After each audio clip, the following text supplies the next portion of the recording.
China will not slow down its support for international cooperation. China will not reduce its support for international cooperation. To build a community China will not cease its efforts to build a community of all life on common cause for all humanity. Tackling climate change, we must firmly uphold the central role of humanity. We must firmly uphold the central role of the UNFCCC and its Paris Agreement, adhere to the principle of common but differentiated responsibilities and respective capabilities, and work together as one. Developed countries must fulfill their obligations and commitments and provide substantial financial, technological, and capacity-building support to developing countries. China firmly supports Brazil in hosting the COP30 climate conference in Berlin, and China will announce its 2035 NDCs covering all economic sectors and all greenhouse gases before the conference. 女士们、先生们、朋友们，中国有句古话：“山高人为峰。”尼泊尔有句谚语：“滴水也能装满缸。”让我们携起手来，缔造绿色发展新格局，共同书写人与自然和谐共生的文明新篇章，共同建设清洁、美丽、可持续的世界。Ladies and gentlemen, friends, as a Chinese proverb goes, no mountain is too high for those who seek its peak. The Nepalese often say, drop by drop is the water pot filled. Let us join hands to foster a new paradigm of green development, co-author a new chapter of harmony between man and nature, and together build a clean, beautiful, and sustainable world. 谢谢大家。Thank you.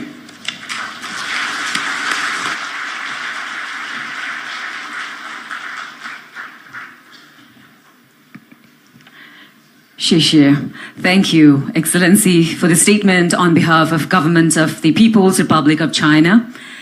Distinguished guests, ladies and gentlemen, we now have received a video message for the sagarmatha sambaad from His Excellency, Mr. Antonio Guterres, Secretary General of the United Nations.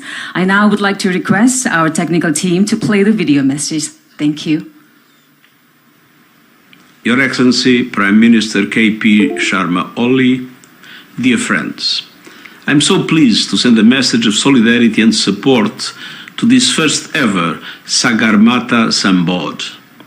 I couldn't agree more with the spirit of this gathering, that your majestic mountains, including Sagarmatha, truly inspire us to think beyond borders and reflect through dialogue and engagement.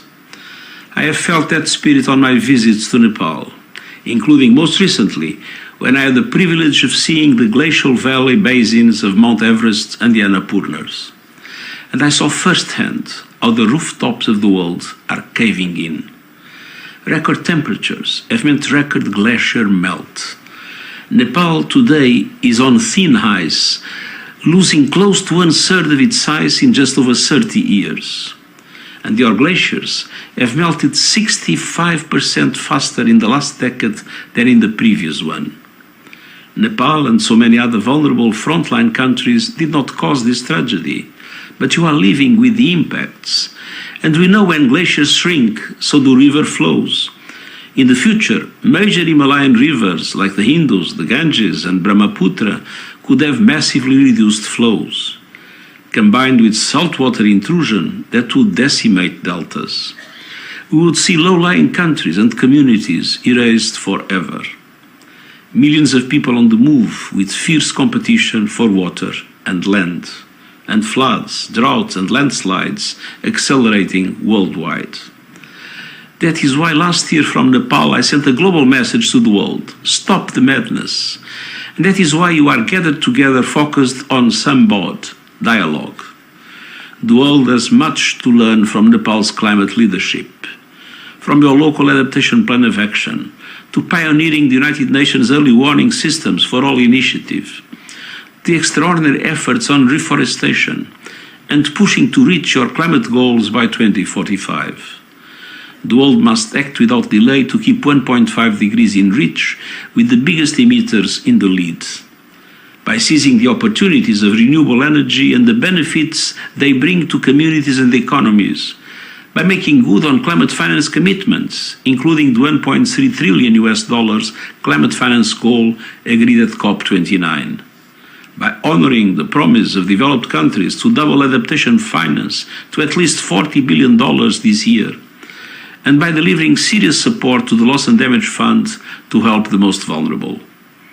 Achieving these goals demands bold cooperation across nations and sectors. The United Nations is your ally in this essential task, and I thank you.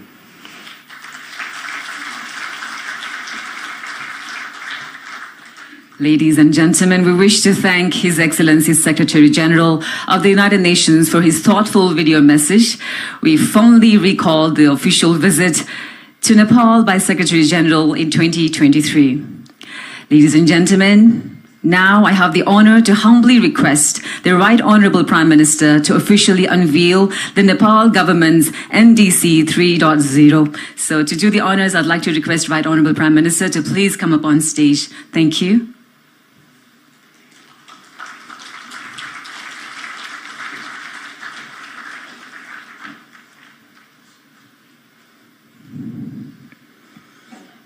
Ladies and gentlemen, this is the official unveiling of Nepal government's NDC 3.0.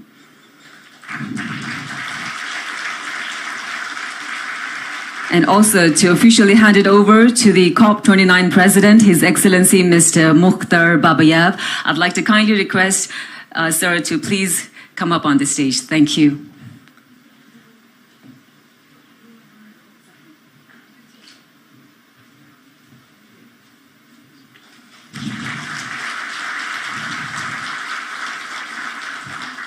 Thank you, Right Honorable Prime Minister, for doing the honors. And now I'd like to request Right Honorable Prime Minister, the Chair of the Steering Committee of the Sagarmatha Sambaad 2025, to address this August gathering. Thank you.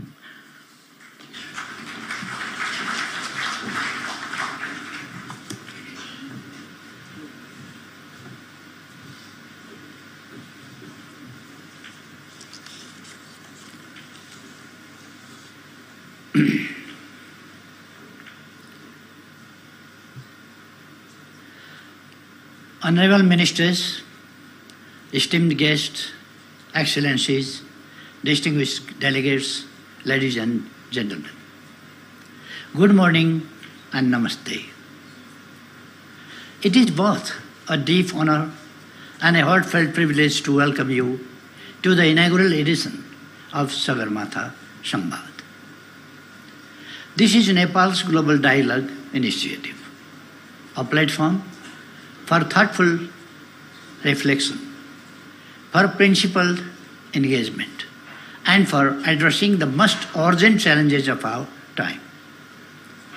Today, the line between local and global has all but vanished. What happens in one corner of the world echoes across the rest. The fire that rages in one land darkens the skies of others. The melting of distant glaciers shifts the rains, floods the fields, and passes the plains far away. The decisions of a few can shape the destiny of many. It is within this deeply interconnected reality that the Sagarmatha Sambaad was born. A space for honest dialogue, for shared wisdom, for collective action. We have named it after Sagarmatha, the highest point on earth. And we hope this Sambaad, our dialogue, will rise just as high. High in moral clarity, bold in intellectual courage, steady in our shared vision for a better world. Ladies and gentlemen, today the world stands before towering metaphorical mountains. Challenges loom vast and urgent. There, the recovery from the pandemic is still fragile. The climate crisis is speeding up. In many corners of the world, peace feels more distant than ever. Trust in global institutions is weakening. Inequalities within countries and across borders are growing deeper. Multilateralism, once a guiding light, now sways under heavy storms. And yet, amidst this uncertainty, we hold on to a simple, powerful belief: the power of dialogue. Ladies and gentlemen, Nepal is not just a piece of geography. It is a sacred land where wisdom breathes through every stone and stream. Here the spirit of awakening was born. This is the land of Lord Buddha. From this soil, a light emerged, guiding humanity towards peace, compassion, and harmony. It is soil where sages meditated, where seekers found truth, where rishis offered the world a wealth of knowledge that still uplifts the human soul. Nepal has always been a place of seekers, not of conquerors, but of contemplators. Not of battles, but of dialogue. Our tradition is rooted in listening with respect, in speaking with sincerity, and in seeking truth together. Sagarmatha sambaad is born from that very spirit. It is a gentle revival of our ancient ways, a space where wisdom bows to humility, where many voices come together with reverence, where we look for answers, not with ego, but with empathy. We are reminded of an ancient truth: vade vade jayate tattvada. Through dialogue, truth shines. Even in moments of deep division, it is not silence or shouting that helps us. It is honest conversation. It is honest listening. It is speaking from the heart. Sagarmatha sambaad is our humble attempt to carry this sacred legacy forward. Our first theme speaks to our soul: climate change, mountains, and the future of humanity. As a Himalayan nation, this is not a distant issue. It is our daily reality. But it is not just ours, it is the world's. Can humanity survive without its mountains? Can we protect the future without protecting these ancient guardians? Mountains may seem far away, but their breath keeps half the world alive. From the Arctic to the Andes, from the Alps to the Himalayas, they are the Earth's water towers. They are our climate poles, and they are in danger. Their fragility is our shared vulnerability. From the lap of Sagarmatha, the world's highest peak, we send this message loud and clear. To protect the mountains is to protect the planet. To protect the mountains is to protect our seas.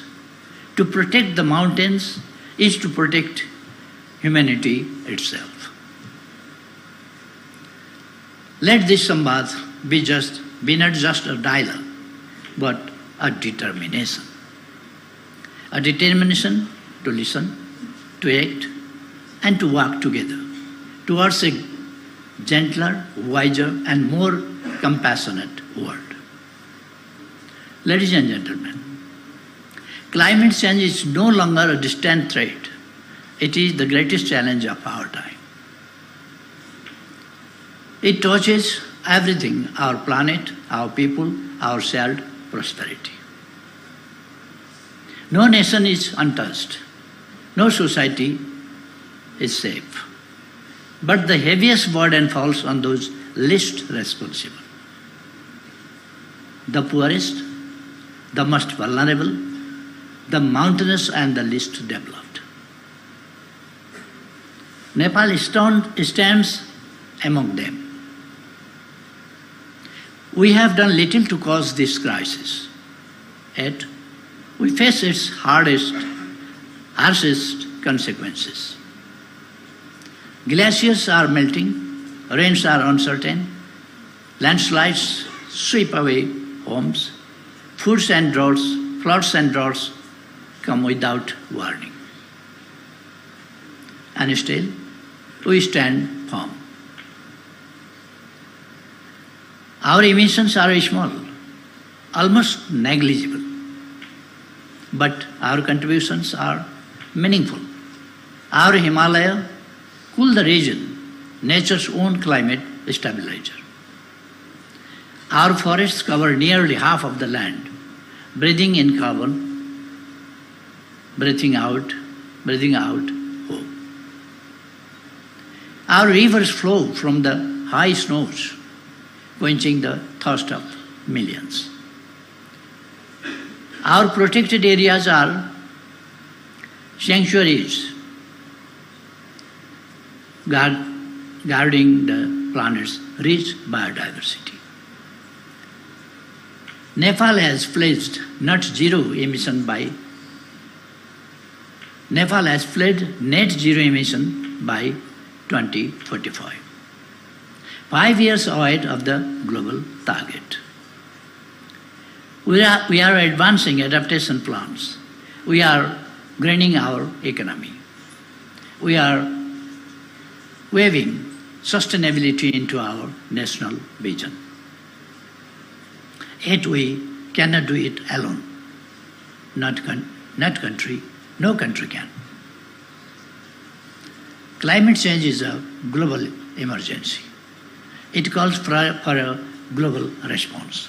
A response anchored in justice, rooted in responsibility, fueled by solidarity. Climate justice must lead the way. Those who pollute the most must do the most. They must support the most vulnerable with finance, with technology, with capacity. And let us not forget the mountains. Too often, they are ignored in global terms, yet they regulate climate. They store water. They recharge the land. They cradle life. When mountains fall, valleys suffer, rivers dry up, crops fail, oceans rise, lives unravel. The Himalaya, our third pole, are warming faster than the global average. Glaciers are vanishing. Glacial lakes are swelling. Millions downstream are at risk. We need a bold, integrated vision, a mountains to oceans approach. We must give mountains the attention they deserve, with special financing, with tailored policies. We must invest in clean energy, grow climate-resilient crops, uplift women and youth, and protect those forced to move, Let us strengthen risk assessment, build early warning systems, share data, work together across borders, and most importantly, let us bridge ancient wisdom with modern innovation. This is how we build resilience. This is how we honor the earth. This is how we protect our shared future. Ladies and gentlemen, the mountains inspire us, not because they stand apart, but because they rise above. They offer perspective. They teach us to think beyond ourselves. In that spirit, our dialogue must rise to above narrow interest toward a higher shared purpose. Let us join hands. Let us act with courage and care for a future that is just, for a planet that is sustainable. We need fresh resolve, bold ideas, new investments, and deep cooperation across regions, across the world. A green, resilient, and sustainable future is not a choice. It is the only path forward. Sagarmatha Sambaad is our humble offering, a global platform to listen, to speak, and to understand, a space to build trust, to imagine a world where harmony with nature and equity among people is not a distant dream but a living reality. Together, let us climb towards the summit of resilience, towards the peak of justice, toward a future built on shared hope. We look forward to your wisdom, to your voices, to your vision throughout this sambaad. May our time in Nepal be joyful and inspiring in the land of Sagarmatha, in the land of Buddha. Thank you. Thank you.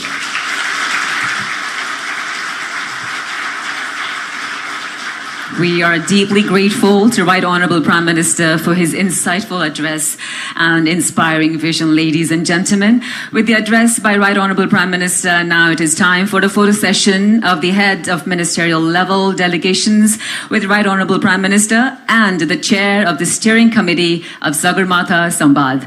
I would now like to request all our delegates, His Excellency Mr. Xiao Jie, Vice Chairman, Standing Committee of the 14th National People's Congress China, to please come up on stage and join Right Honourable Prime Minister. I'd like to request all our delegates, His Excellency Shri Bhupender Yadav, Minister of Environment, Forest and Climate Change, India. Honourable Dr. Arzurana Deuba, Minister for Foreign Affairs of Nepal. Honourable Mr. Ayan Bahadur Shahid Thakuri, Minister for Forest and Environment, Nepal. His Excellency Jem Chiring, Minister for Energy and Natural Resource, Bhutan. His Excellency Mr. Mukhtar Babayev, COP29 President, Ministry of Ecology and Natural Resources of the Republic of Azerbaijan. Her Excellency Ms. Sharmeen Soneya Murshid, Advisor to the Ministry of Social Welfare and Ministry of Women and Children Affairs of Bangladesh.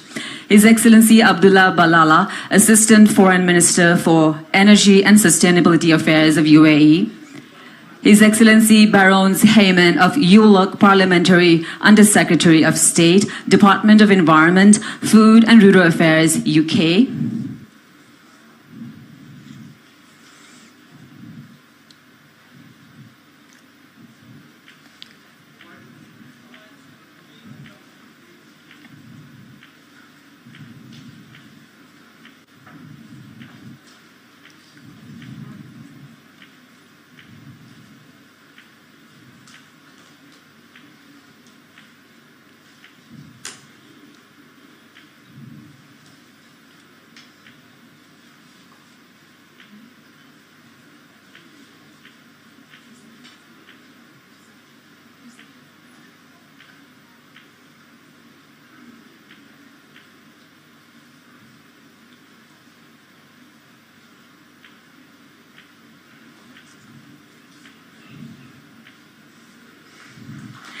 Thank you. We would like to thank Right Honourable Prime Minister KP Sharma Oli and all our honourable dignitaries and ministers for the official photo session. Ladies and gentlemen, with this photo session, we conclude the opening session of the Sagarmatha Sambaad 2025. May I kindly remind all distinguished delegates that the plenary session will commence at this Mega Malar Hall in half an hour, 30 minutes. That is 11:35. The plenary session will start. Wishing to see many of you in the plenary and the roundtable sessions. We will continue working together for fruitful dialogue, ladies and gentlemen. Have a great day ahead. Thank you.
shared commitment to addressing one of the most defining challenges of our time, climate change and its impact on our mountains and beyond. The plenary session is a crucial platform for transformative dialogue, for constructive ideas and concrete actions, where discussions are driven not just by the urgency of the present, but also by the responsibility of the future generations. We are grateful to have you here with us in this important dialogue. We have Honorable Dr. Arju Rana Deuba, Minister for Foreign Affairs of Nepal, as the chair of this plenary session. May I please request everyone to welcome our chair with a thundering round of applause onto the stage. A dedicated advocate for sustainable development and a champion of climate diplomacy, Honorable Minister has been instrumental in amplifying the voices of vulnerable communities and driving meaningful conversations on a global stage. Thanking everyone for being here during this plenary session of the Sagarmatha Sambaad. It is now my privilege to request our Honorable Minister, the chair for this plenary session, Dr. Arju Rana Deuba, to formally commence this session and lead us into what promises to be an enlightening and impactful discussion. Thank you. Thank you so much. So glad to be back here. Thank you so much for attending the morning session. Honorable Ministers, Excellencies, distinguished participants, ladies and gentlemen, namaste again. It is my distinct honor to chair this plenary session of the Sagarmatha Sambaad 2025. I welcome you all to this session. It is an occasion to share national perspectives, experiences, challenges, and visions and success stories, and thereby contribute to our collective mission of preserving and sustaining planet Earth. As well as we all just heard from the Right Honorable Prime Minister of Nepal in the opening session of the Sambaad, we are hosting this first edition, on the theme Climate Change, Mountains and the Future of Humanity. This Sambaad aims to build global solidarity, inspire collective action, and contribute to inclusive climate resilient development, emphasizing the need of saving and sustaining mountains. And I was also very happy to hear the keynote address from our friend who is heading the UNFCCC and the COP29, who came all the way to deliver the remarks. I think what we are going to speak about today is going to add weight to the initiative that has already been taken. Today we are confronting pressing realities. Our mountains are under severe threat. The impacts of climate change are being felt everywhere, be it on the mountains or on the ocean shores.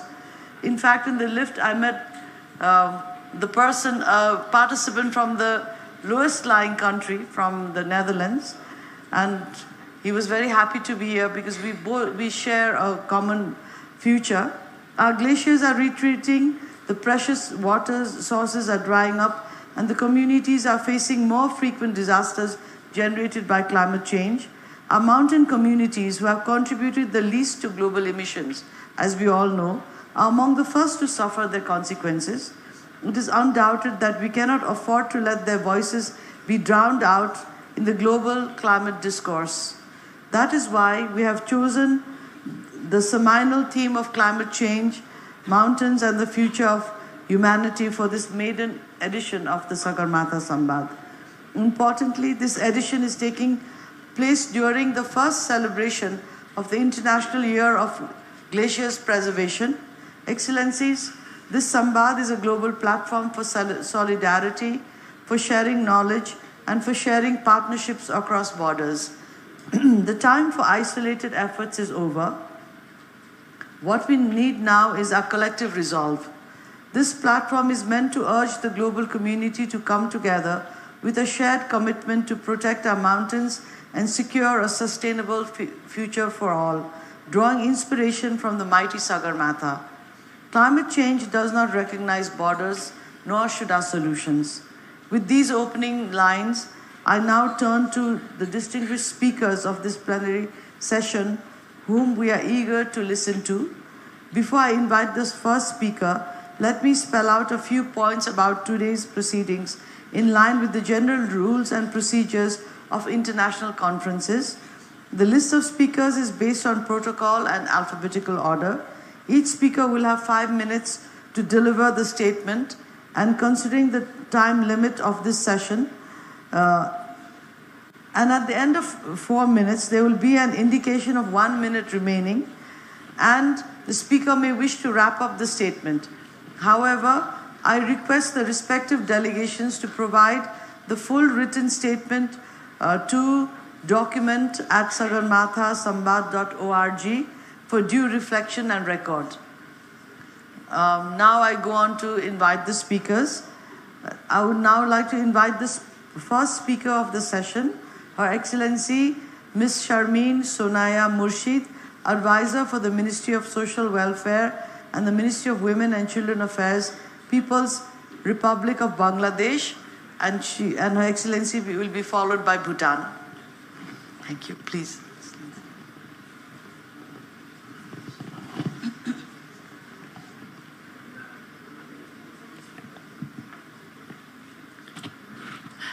Distinguished guests, a very good morning. I was wondering, as I was preparing for my speech here today, what could I say that you already did not know?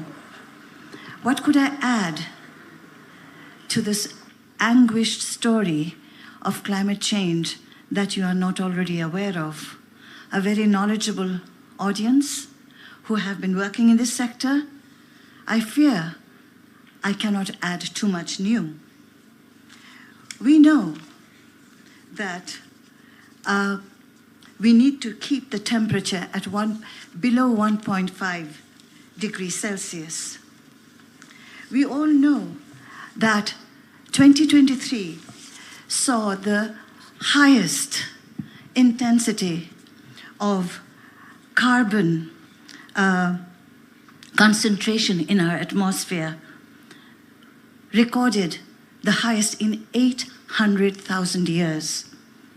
We know that 2024 global mean sea level rise reached a record high, that ocean heat was at its highest. What can I add to that? Glacier mass loss from 21 to 24 represents the most negative 3-year glacier mass balance. Let me stop. We can go on, but the trend intensifies.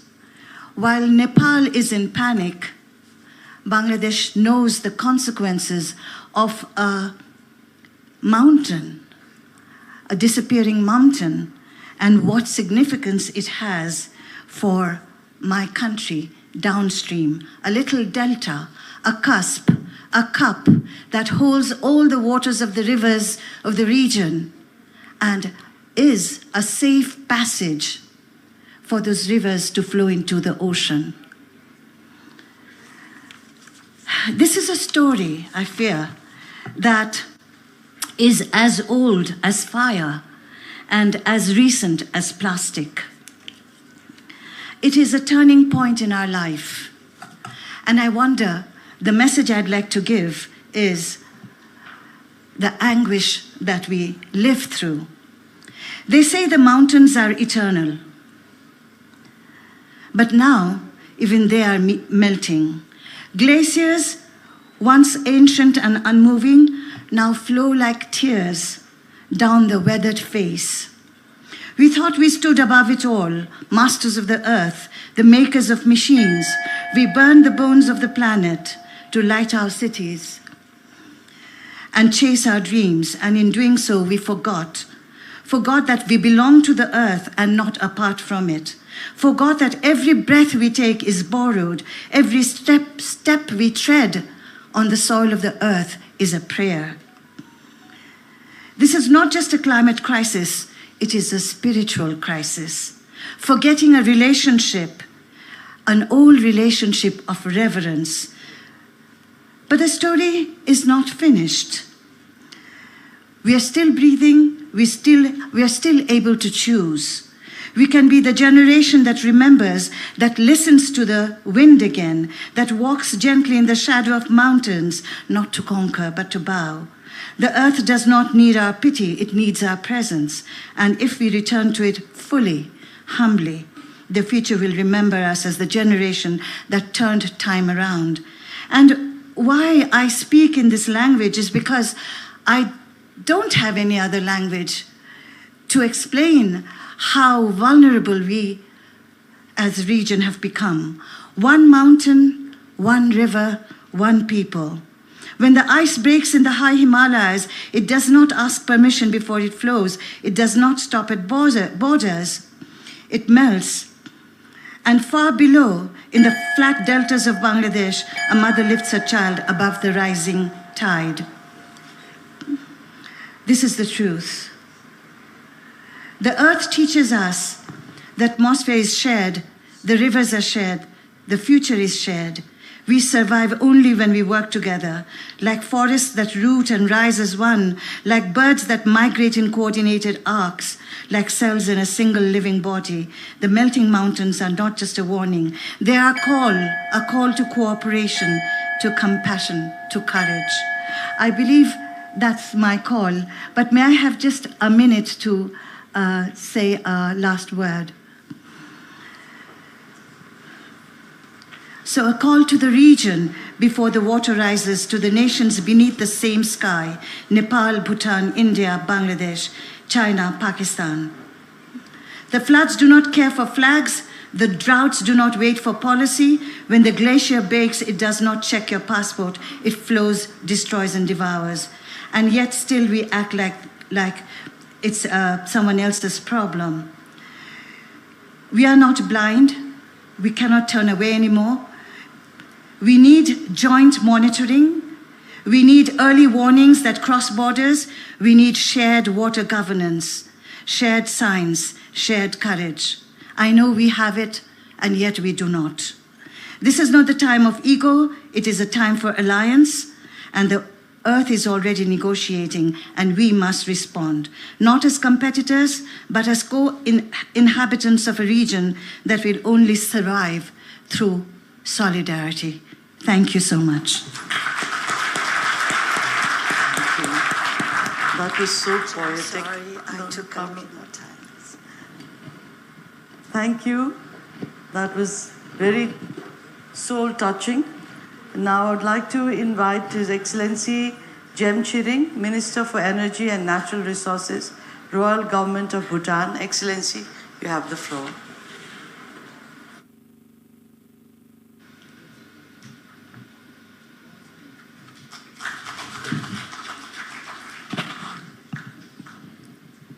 Let's Kuzuzambol.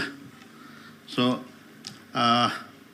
first and foremost, I, on behalf of the Royal Government of Bhutan, His Majesty the King, Prime Minister, and people of Bhutan, to thank Nepal for calling us all together to look into the high Everest. Now, as it is, we are all into a country where Your Excellencies, that Nepal, the highest mountain in the world, at the place where Lord Buddha has been born, and then a Himalayan range where we are all connected together. So that's all good thing that we are dragged into. And then today, I thank Prime Minister, Mr. Oli, then the members of the Parliament, the Government of Nepal, for arranging such a discussion that climate change. So we are every time saying that nevertheless, we never heard of climate change or global warming some decades ago, but then now we are experiencing, now particularly Bhutan, Nepal, we are rich in hydro, but then lately we realize that there is something called global warming and climate change, due to which we are facing the trouble. And of course, exactly as we are all here to discuss on this, and then thereby we also got to know that how Himalayas are playing a vital role in the life of the people. Now there, I think climate change has lots to do with the mountains than to the humanity. So climate change definitely. So we are into the climate change, and then looking into the global warming and then other aspects also, whereby I'm very happy to inform the floor here that last year in November, so when COP29 in Baku was held, so that time Bhutan has been declared as carbon negative. So due to which we are very happy to inform that while these challenges are there, we are all fighting for the betterment and then give a very strong element to the environment concern. So by virtue, I think everyone understands that Bhutan depends on GNH concept. Thereby, so we are totally depending on the environment, where environment is put on the forefront by the then fourth king. So as the king of the Bhutan, when he stepped into, he said that I depend on gross national happiness, due to which one of the pillars is the environment. So that is where we are very much into, and then forest coverage also. By constitution itself, he has mentioned there that we got to be 60% forest covered, but then very happy to inform the floor here that Bhutan not only 60%, but then we have 69% forest covered, and then also we are rich into hydro. So these days, now I think Nepal has brought this topic right in the nick of time, where we need to play a vital role, whereby climate has lots to do with the mountains, mountains has lot to do with the human being. So that's why I think humanity concern is also very much we have to look into. Thereby, I think where we expect lots of glacier outburst has never been experienced long time back. But today, this is a vital thing. So I think with which, just to inform that we are very much part and portion of this discussion, so we are there for it. Thank you very much, Madam. Thank you. Thank you, Excellency. Thank you for your great statement. Excellencies, we have with us several country delegations and representatives of international and regional organizations to share their important perspectives. We have an important guest with us here today, who is actually supposed to be speaking under the regional and international organizations segment, but however, due to a very pressing event that she has to attend in Thailand, I would like to take your permission to invite her in this very segment. So I would like to invite Her Excellency Ms. Armida Salcia Alice Jabana, Under-Secretary General of the United Nations and Executive Secretary of the Economic and Social Commission for Asia and Pacific, to kindly deliver her remarks. Thank you, ma'am.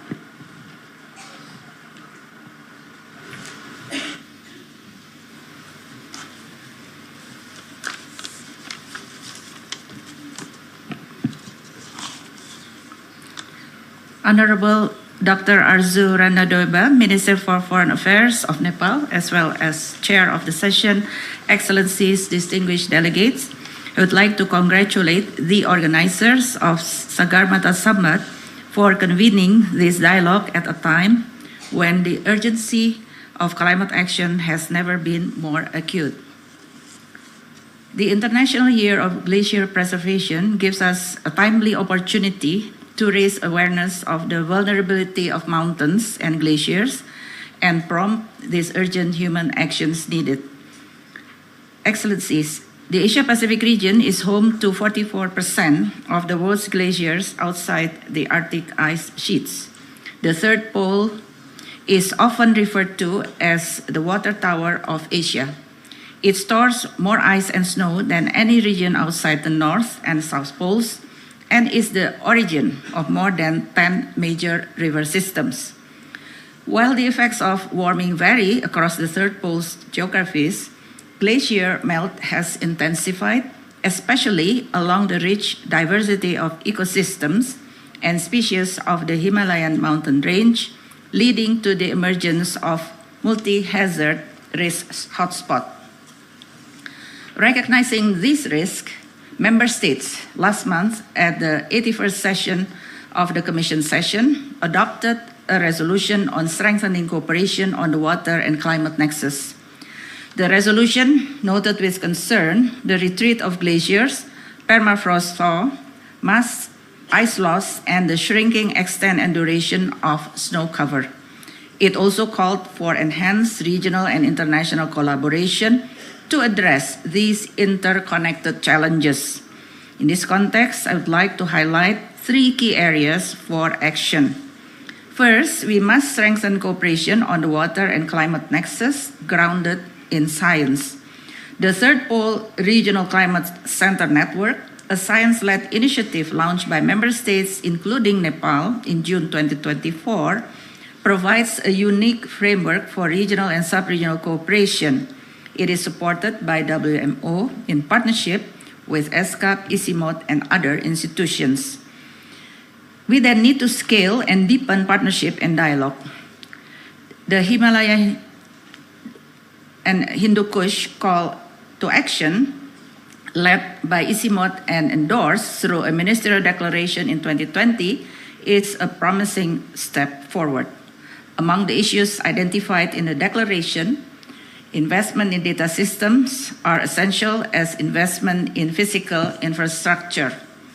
Data collection, analysis, and cross-country sharing enabled by innovation in geospatial and digitally driven AI application are critical for science-informed action. And finally, we must foster a shift in mindset across all levels of society that transform how we value and manage water. Thank you very much. Thank you. Thank you, Excellency, and thank you for making a statement, and have a safe journey back. And next, I would like to request Honorable Mr. Ain Bahadur Shahi Thakuri, Minister for Forest and Environment of Nepal, to deliver his statement, followed by the United Kingdom. Excellency, you have the floor.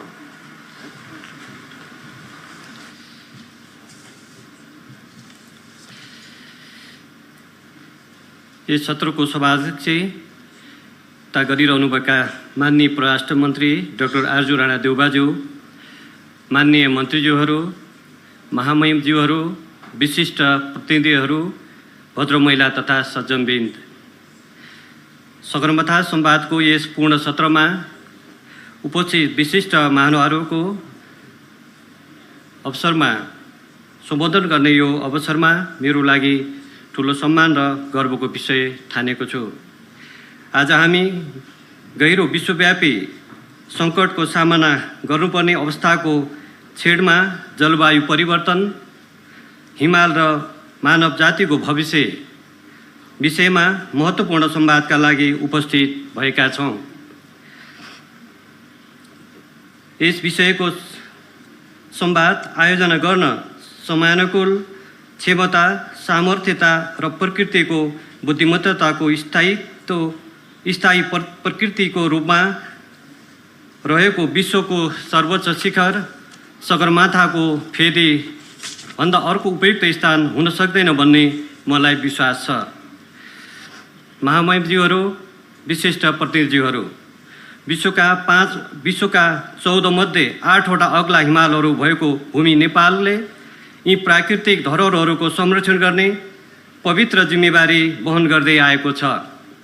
मानव जातिको लागि 5 भागको 1 भागलाई ताजा पानी, जैविक विविधता र आध्यात्मिक जीवन शक्ति प्रदान गर्दै आएको तेस्रो ध्रुवको रूपमा परिचित क्षेत्रको हिस्साका रूपमा हाम्रा हिमालहरू रहेका छन्। यी हिमालहरू केवल भव्य मात्र छैनन्, हाम्रा अत्यावश्यक जलवायु नियामक समेत रहिआएका छन्। तथापि तिनीहरू हाल द्रुत गतिमा बढ्दो जलवायु आपतकालको अग्रपन्थीमा रहेका छन्। हाम्रो आँखै अगाडि हिमाली परिदृश्यहरू रूपान्तरण हुँदै गइरहेका छन्। हिमनदीहरू घट्दैछन्, पारिस्थितिक प्रणालीहरू बदलिँदैछन्, परम्परागत जीवनशैलीहरू उल्टिँदैछन्। जलवायु सूचकहरूले खतराको सीमा पार गरिरहेका छन्। विश्व मौसम विज्ञान सङ्गठनका अनुसार सन् 2024 विगत 175 वर्षकै सबैभन्दा तातो वर्ष रहेको थियो। पर्वतीय क्षेत्रहरूको तापक्रम विश्वव्यापी औसतभन्दा दोब्बरले वृद्धि हुँदै गइरहेको कुरा जलवायु परिवर्तन सम्बन्धी अन्तरसरकारी प्यानल आइपिसिसीले को 6औं मूल्याङ्कन प्रतिवेदनले पुष्टि गरिसकेको छ। हामीले विगत 3 वर्षमा हालसम्मको सबैभन्दा धेरै हिमाच्छादित क्षेत्र गुमाएका छौँ। विगत 2 दशकको तुलनामा समुद्र सतह द्रुत गतिमा बढिरहेको छ। यस्ता धेरै परिवर्तनहरू उल्ट्याउन नसकिने किसिमका छन्। हिमनदीहरू घट्दै जानेदेखि हिमतालहरू फुट्ने, हिम पहिरो, बाढी र बदलिँदो जलवायु चक्रहरूसम्मका जलवायु परिवर्तनका नकारात्मक परिणामहरू व्याप्त भएका छन्। हिममण्डलहरू अभूतपूर्व जोखिममा छन्। यसले पानीको सुक्खा प्रणाली र क्षेत्रीय स्थायित्वलाई खतरामा पारेको छ। नेपालका लागि यी जोखिमहरू विशेष रूपमा गम्भीर रहेका छन्। हामीमध्ये सबैभन्दा जोखिममा रहेका साना किसानहरू, महिला, आदिवासी, जनजाति, दलित, बालबालिका, अपाङ्गता र वृद्धवृद्धाहरूले सबैभन्दा बढी भार वहन गर्नु परेको छ। कार्बन उत्सर्जनमा हाम्रो योगदान नगर्ने हुँदाहुँदै पनि आफूले सिर्जना नगरेको जलवायु सङ्कटको सम्पूर्ण प्रहार हामीले बेहोर्दै आएका छौँ। कठिन चुनौतीहरूका बावजुद पनि हाम्रो आफ्नो जलवायु नेतृत्वमा नेपाल दृढ रहेको छ।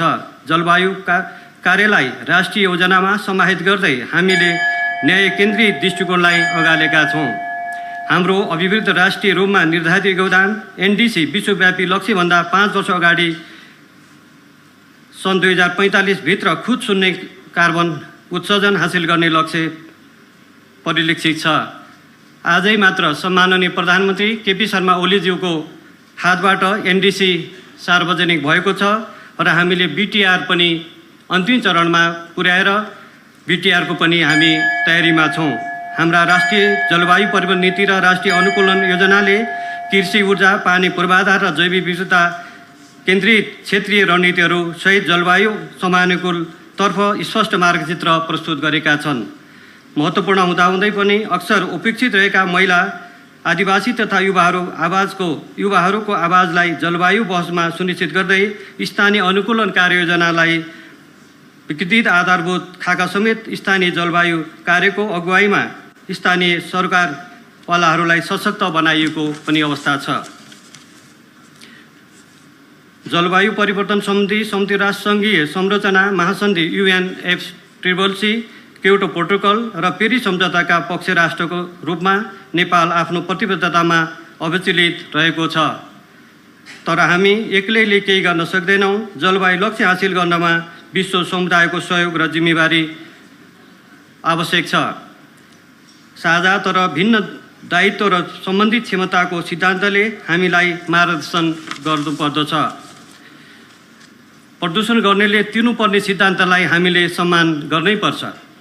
जलवायु वित्त एक महत्त्वपूर्ण प्रवर्तक हो। यो नयाँ, अतिरिक्त, पूर्वानुयोग्य, अनुदानमा आधारित र सजिलो र पहुँचयोग्य हुनुपर्दछ। नेपाल जस्ता जोखिममा रहेका मुलुकहरूको ऋणको भार थप गर्ने गरी सन् 2020 मा 70% भन्दा बढी जलवायु वित्त ऋणमा आएको थियो। अब हामी नेपाल र हानि नोक्सानीको सम्बोधन कुनै दान होइन, यो जलवायु न्याय हो।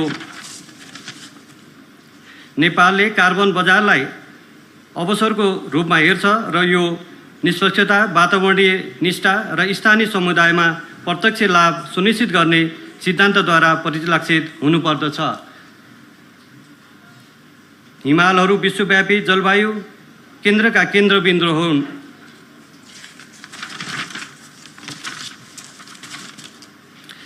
तसर्थ नेपाल UNFCCC अन्तर्गत हिमाल र हिममण्डलका लागि विश्वव्यापी मैत्रीपूर्ण गठबन्धनका निमित्त आह्वान गर्दछ। हामीले विश्वव्यापी जलवायु र विकास ढाँचाभित्र हिमालहरूले प्रदान गर्ने महत्त्वपूर्ण पारिस्थितिक प्रणालीहरू सेवाहरूका संरक्षण सुनिश्चित गर्दै सोको पहिचान, सम्मान र पुरस्कृत गर्ने कार्य यथार्थमा आधारित हुनुपर्दछ। यसैका लागि पूर्व चेतावनी पहललाई तीव्र रूपमा हिमाली क्षेत्रहरूमा पुर्याउनु पर्दछ। सशक्त जोखिम मूल्याङ्कन, निरन्तर अनुगमन र भविष्यमूलक अनुकूलन पूर्व प्रमुख रणनीतिहरू हुनुपर्दछ। हामीले पारिस्थितिक प्रणालीको सुरक्षा र भावी पुस्ताको हितलाई सुनिश्चित गर्दै लचिलो खालको हिमाली समुदायको निर्माण गर्नुपर्दछ। धन्यवाद। नमस्कार। Thank you, Excellency. Now I request a very capable MC to kindly deliver, do a very short synopsis of His Excellency's delivery, and the full translated text will be available on our website. Thank you very much, Madam Chair. Thank you, Honourable Minister. Our Honourable Minister highlighted Nepal's unwavering commitment to strengthening its policies to drive sustainable growth and climate resilience. Recognizing the pressing challenges faced by our nation, he emphasized the urgent need for robust and forward-looking policies that prioritize environmental conservation, sustainable development, and economic stability. He also stressed that true progress is not achieved in isolation. Nepal's journey towards sustainable development must be a collective effort, one that brings together government, private sector, international partners, and local communities together. By working hand in hand with global allies, Nepal aims to harness innovation, share best practices, and create impactful solutions that benefit not just the nation, but the entire world. The minister's address served as a powerful reminder that with the right policies, strong partnership, and a united vision, Nepal and the world can pave a way for a resilient and prosperous future. Thank you. Thank you, sir. Thank you, Samiksha. Now I would like to request Her Excellency Baroness Susan Heyman, Parliamentary Under-Secretary of State, United Kingdom, for her statement, followed by the United Arab Emirates. Madam, the floor is yours.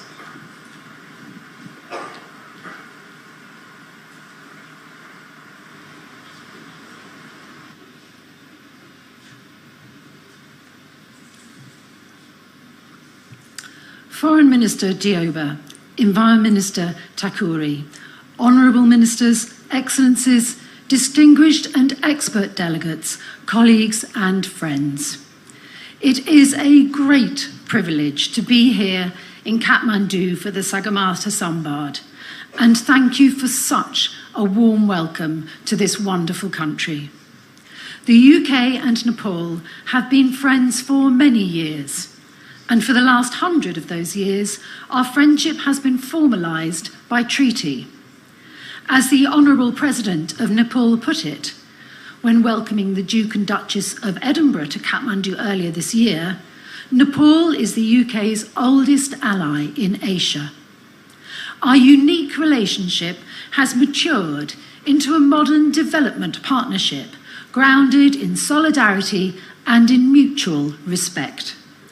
This is one I am keen to see deepen, particularly in the face of shared global challenges, which is precisely what we're here to do today.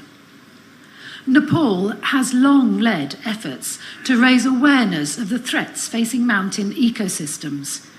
This dialogue, as well, is timely, taking place as we prepare for COP30 in Brazil. The theme, From Mountains to Sea, is compelling. It reminds us that the impacts of climate change are connected across geographies, sectors, and societies. Nepal contributes only 0.04% of global greenhouse gas emissions, yet it is among the countries most exposed to the effects of a changing climate. The Hindu Kush Himalaya region supports nearly 1.9 billion people downstream. Its glaciers are retreating at alarming rates, now melting 65% faster than a decade ago. And Nepal's rivers contribute up to 70% of the Ganges dry season flow. This sustains agriculture, energy, and daily life across South Asia.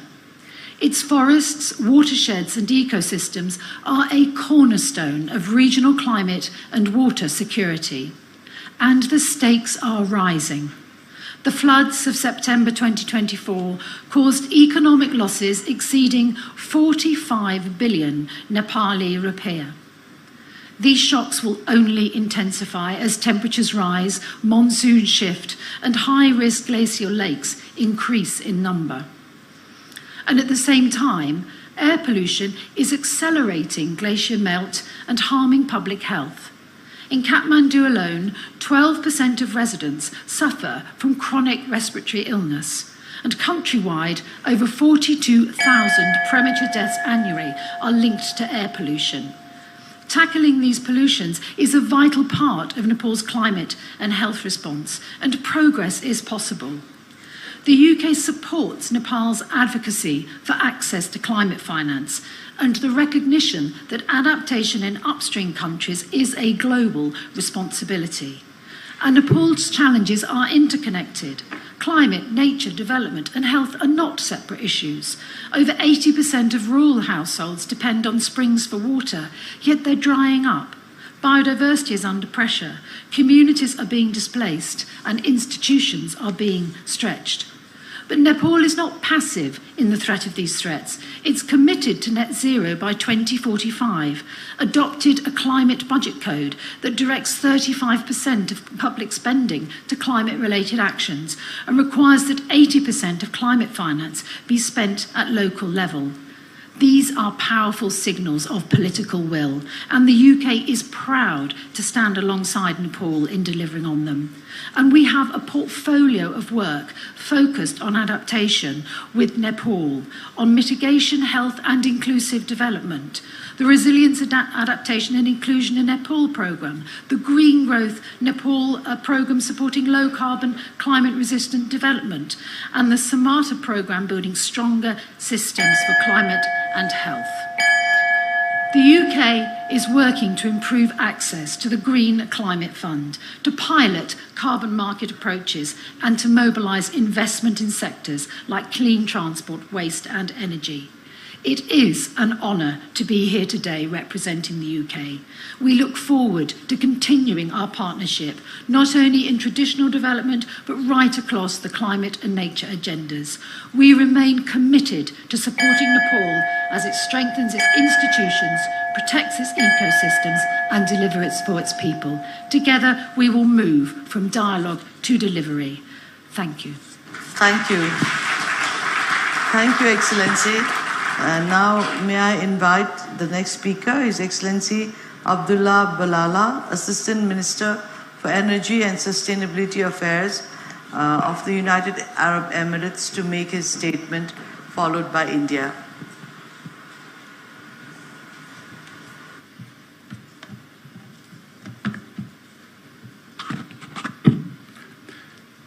Excellencies, distinguished delegates, honored hosts, Assalamu alaikum.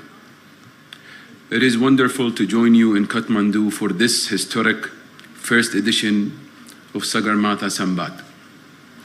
I convey the sincere appreciation and the greetings of His Highness Sheikh Abdullah bin Zayed Al Nahyan, Deputy Prime Minister and Minister of Foreign Affairs of the United Arab Emirates. We extend our deepest thanks to the Government of Nepal, to Your Excellency, and to the people of Nepal for convening this vital dialogue at the roof of the world. The name Sagarmatha, which is the Nepali name for Mount Everest, reminds us of what is truly elevated in this world, not just peaks, but principles. Resilience, harmony with nature, intergenerational duty, and the pursuit of common good. Today, as we gather under the shadow of the Himalayas, we are reminded that what happens to glaciers do not stay in the mountains.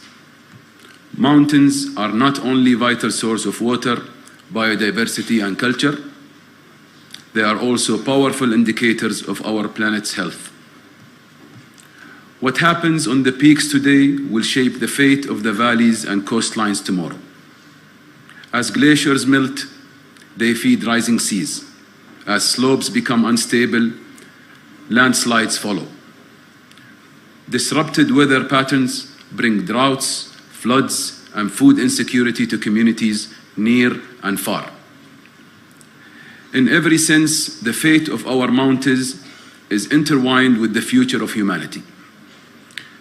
Excellencies, although the UAE is not predominantly a mountainous country by geography, we are defined by a deep respect for nature. Climate change anywhere in the world carries consequences for all economies, and the UAE as a global hub for trade and innovation and resilience is no exception. Our mountain range straddling the Eastern Arabian Peninsula plays a vital role in sustaining biodiversity, preserving cultural heritage, and securing water resources in one of the most arid regions on Earth. This gives us a profound understanding of the risks faced by mountain communities and the shared purpose in amplifying their voices in global climate governance. It was from this same conviction to ensure no vulnerable community is left unheard or unsupported that the UAE helped drive a historic breakthrough at COP28 in Dubai, the operationalization of the Fund for Responding Loss and Damage. The UAE is proud to have been the one of the first and largest contributors with $100 million to jumpstart the fund's life-saving work in supporting the most vulnerable. We made this commitment not out of symbolism, but out of solidarity. We believe no community, mountain, island, or lowland should face climate devastation alone or unaided. We recognize that mountain ecosystems are underfinanced and undervalued, despite their critical role in sustaining water security, biodiversity, and cultural heritage. The UAE is actively connecting private capital to high-impact adaptation, resilience, and nature-based solutions across fragile geographies. At the heart of these efforts lies the UAE Framework for Global Climate Resilience, a unifying approach launched to strengthen climate resilience worldwide and safeguard the most vulnerable. This framework reflects the UAE commitment to ensuring that no ecosystem or community is left behind as we transition towards a climate-secure future. We welcome mountain nations to work with us and regional finance institutions to develop the required financing tools that can respond to this important matter. As the host country of the 2026 United Nations Water Conference, co-chaired with Senegal, the UAE invites all nations represented here to help shape a global water agenda that includes glaciers, groundwater, and cross-ecosystem coordination. The water that flows from your peaks sustains our valleys. The fate of snowmelt is the fate of food security, energy system, and human health. This conference will be a platform to unique mountain, coastal, and desert nations behind the shared blueprint for water resilience. The UAE calls for a new South-South partnership for mountain and arid regions, bringing together states across Asia, Africa, and Latin America who shared the burdens of climate-induced water stress, biodiversity loss, and extreme weather. We believe that the highest summits are not those we stand upon, but those we rise towards together. The UAE stands ready to partner with all states represented here. Let Sagarmatha Sambaad mark not just a moment of reflection, but a turning point for action, where the mountains inspire momentum and where climate justice is scaled from the peaks to the people. We have the tools, we have the science, and we have the collective ingenuity to change course. And remember, when we safeguard the mountains, we safeguard our shared homes. Thank you. Shukriya. Dhanyabad. Thank you, Excellency, for your statement. May I now invite His Excellency Mr. Amandeep Garg, Assistant Minister, Government of India, for his statement, followed by the state of Qatar after this.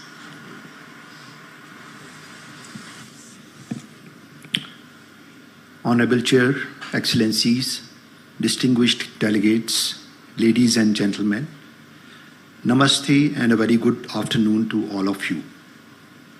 Sagarmatha Sambaad, situated in the lap of the majestic Himalayas, offers an unparalleled opportunity to strengthen our shared regional and global resolve towards mountain sustainability and climate resilience. The theme of our discussion today resonates deeply with India. The Himalayas, our formidable sentinels and source of life-giving rivers, face unprecedented challenges.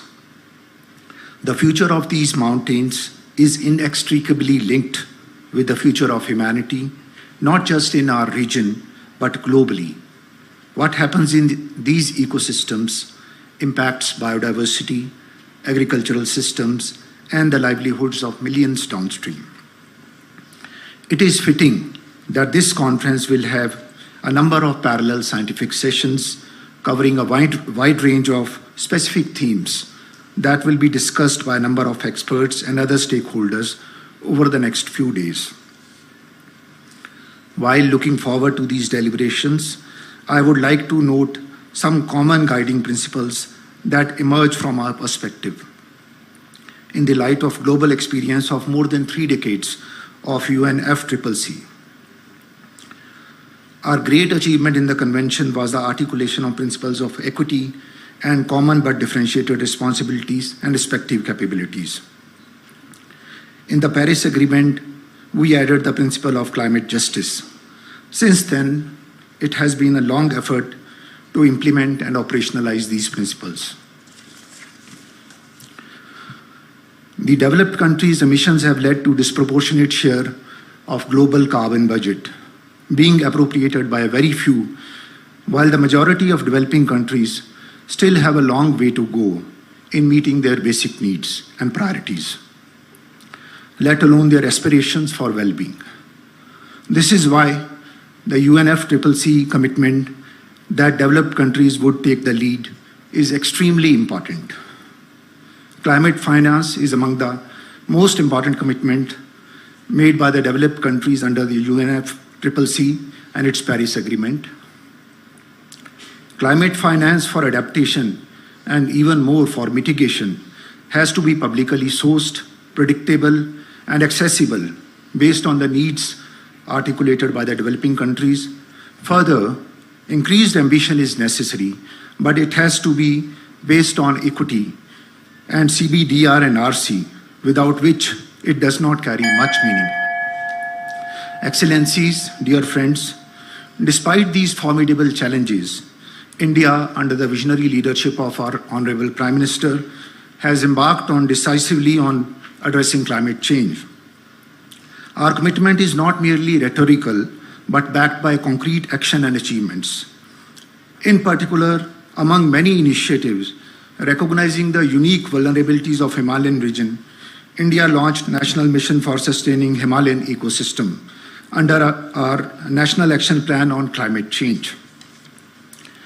India has championed initiatives like Pradhan Mantri Ujjwala Yojana, providing clean cooking fuel to 103 million rural households, thereby reducing indoor air pollution and pressure on forest resources in the mountain regions. The Soil Health Card Scheme, which provides vital information to the farmers on the nutrient status of the soil, supports 10 million farmers to improve the soil health and fertility. In the end, I would like to say that the future of humanity depends upon how we collectively address the climate change and safeguard our mountains. This requires a paradigm shift towards green development, sustainable consumption, and climate justice. Let us work together with a sense of urgency and shared responsibility to ensure that these magnificent peaks continue to inspire awe and sustain life for generations to come. Thank you. Thank you, Excellency, for your statement. I would now like to invite His Excellency Badr Omar El Dafa, Special Envoy for Climate Change, Ministry of Foreign Affairs, State of Qatar, for the statement. followed by Kyrgyz Republic. Excellency, you have the floor.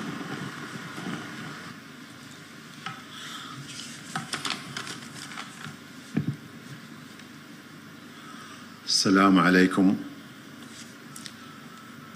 Excellency, Foreign Minister, Excellencies, esteemed colleagues, ladies and gentlemen, good morning. First, I would like to extend my thanks to the esteemed Foreign Minister of Nepal for this gracious invitation to this important conference on climate change, mountains, and the future of humanity. It is a privilege to be here in Nepal, a nation of breathtaking beauty and a profound ecological significance. Qatar, my country, despite its desert environment, recognizes the urgent global challenge of climate change and is actively contributing solutions. We have embarked on an ambitious path outlined in our National Climate Change Action Plan 2030, with a firm target of reducing greenhouse gas emission by 25%. By 2027, Qatar aims to expand its LNG production to 127 million tons annually to replace high-polluting fuels like oil and coal and use clean energy. Furthermore, we are making substantial investments in renewable energy sources and pioneering carbon capture and storage technologies to diversify the energy mix and mitigate our environment impact. Qatar has successfully designed two sustainable smart cities, Lusail City and Msheireb Downtown, which were designed to optimize sustainable urban planning through the application of world-class environmental standards. Qatar is highly committed to producing the most innovative and organic research projects, which is the way countries has invested in world-renowned environment institutions such as Qatar Science and Technology Park, Qatar Environment and Energy Research Institute.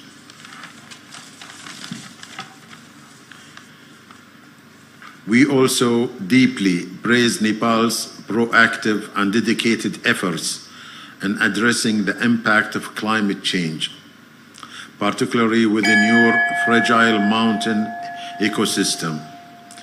Your commitment to developing and implementing the National Adaptation Plan, focusing on vital sectors such as agriculture, water resources management, and disaster risk reduction, showcase a strong national resolve to protect your communities and natural heritage.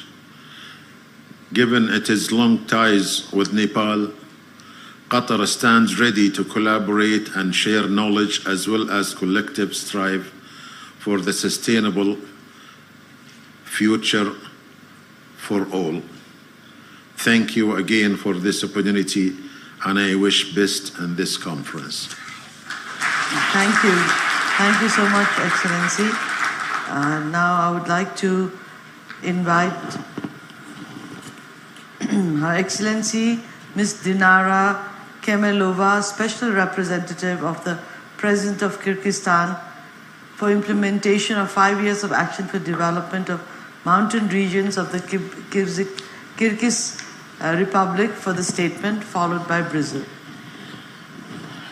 Your Excellency, Honorable Dr. Arzurana Deba, Minister of Foreign Affairs of Nepal, distinguished delegates, ladies and gentlemen, I would like to express my deep gratitude to Government of Nepal for hosting this meaningful Sagarmatha sambaad event and warm hospitality.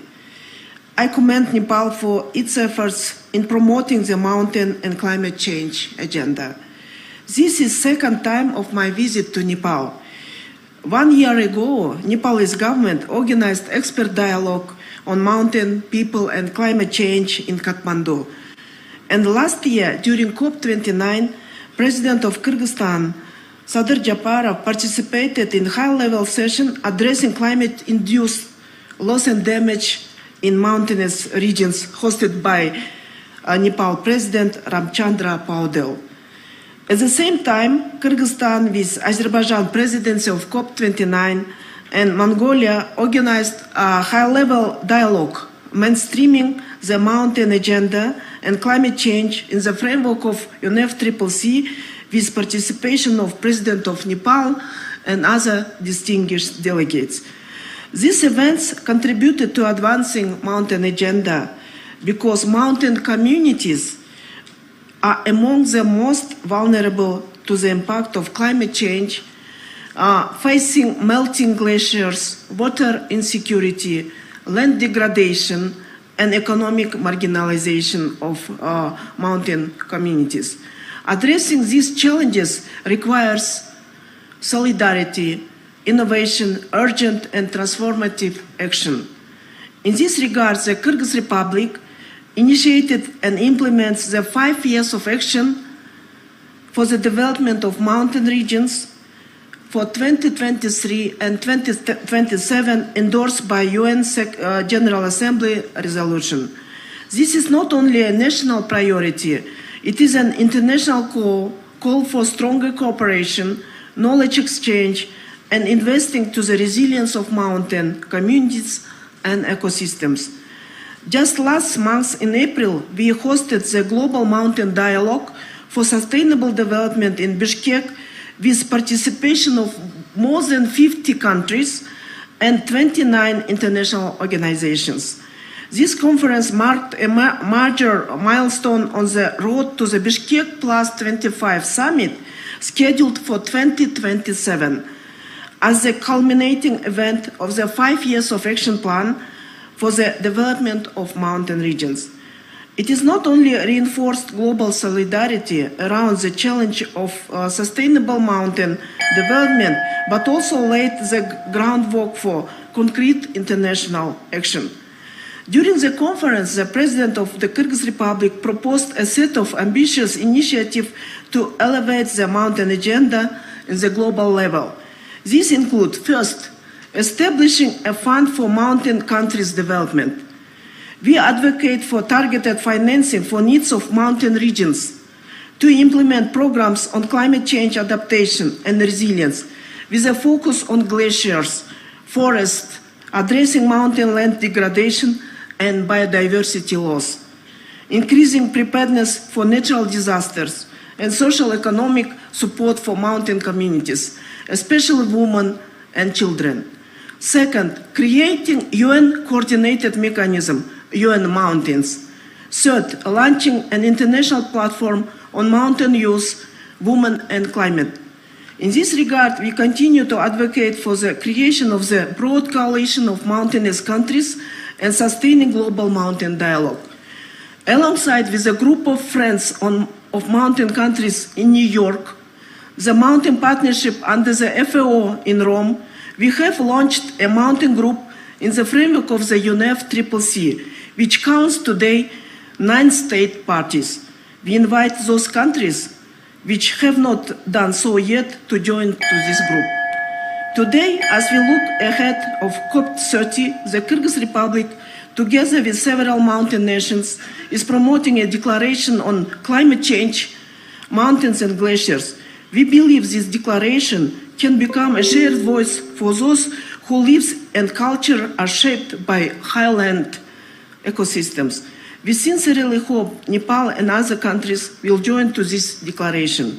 Dear friends, in order to continue our global mountain dialogue and mainstreaming mountain agenda and climate change, we invite you to participate in World Mountain Youth Festival in Kyrgyzstan in August this year, and Mountain International Conference next spring in New York in UN headquarters in 2026, which will be followed by second Global Mountain Summit in Kyrgyzstan in 2027. We hope that you will join and contribute in turning our shared concerns into collective solutions. Thank you very much for your attention. Thank you, Madam, for your statement. Now I would like to request His Excellency Mr. Carlos Alberto Michelson Den Hartog, Ambassador of the Federal Republic of Brazil, to deliver his statement, followed by Egypt.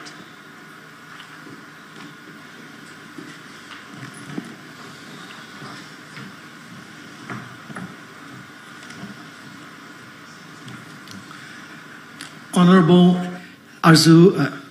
Dr. Arzu Rana-Deuba, Minister of Foreign Affairs, Excellencies, distinguished participants, ladies and gentlemen, first, let me congratulate the government of Nepal on convening the first Sagarmatha Sambaad Forum and wish it complete success. As all of you know, Brazil is now preparing for COP30, which will take place in November 2025 in the city of Belém, Pará State, located within the Brazilian Amazon region. On March 10th, the president-designate of COP30, Ambassador André Correia do Lago, released his first letter to the international community presenting the Brazilian vision of COP30. The letter establishes the path that will lead to the definition of priorities for the conference. A broad consultation process will enable the identification of deliverables that combine ambition and feasibility in a highly challenging geopolitical context. Brazilian presidency of COP30 is working to define expectations for the 4 dimensions of the conference: meeting of head of state and government, formal negotiations, action agenda, and public mobilization. It's a quite long letter already delivered by our embassies to all parties of the convention. And so I will just mention 4 of its key points. The first one is the need to protect and expand cooperation in a context of serious institutional fragility of the climate regime. The COP29 negotiations in Baku last year show strong signs of fraying and possible exhaustion of the multilateral negotiation process. Moreover, in November and December of 2024, other UN negotiations on plastic, biodiversity, and desertification failed. COP29 achieved merely sufficient results, concluding the rules for the carbon market, the last pending negotiation for the complete regulation of the rulebook of the Paris Agreement, and defining the new climate finance objective, the last remaining mandate of COP21 in Paris 2015. The second key point is the need to reverse the worrying trend of unilateralism and fragmentation of cooperation. Therefore, COP30 constitutes an opportunity to consolidate the legacy of multilateral negotiations, avoid institutional and international law setbacks, and ensure that multilateralism and international cooperation remains the cornerstone of the global response to climate change. Brazil believes that COP30 must mark the moment that we transition to the post-negotiation phase of the convention, in which we refocus our efforts on action and implementation and on increasing the efficiency of the UNFCCC process to enhance ambition and concrete implementation of decisions. In this context, the COP30 presidency will organize some groups: the Circle of Presidencies, Circles of Indigenous Leadership, Global Ethical Stocktaking, Special Councils of Scientists and Economists, and a group of special envoys. The third key point, the importance of connecting the abstraction of negotiations with real life. As the global warming intensifies, climate changes increasingly impact the daily lives of people, governments, societies, and economies.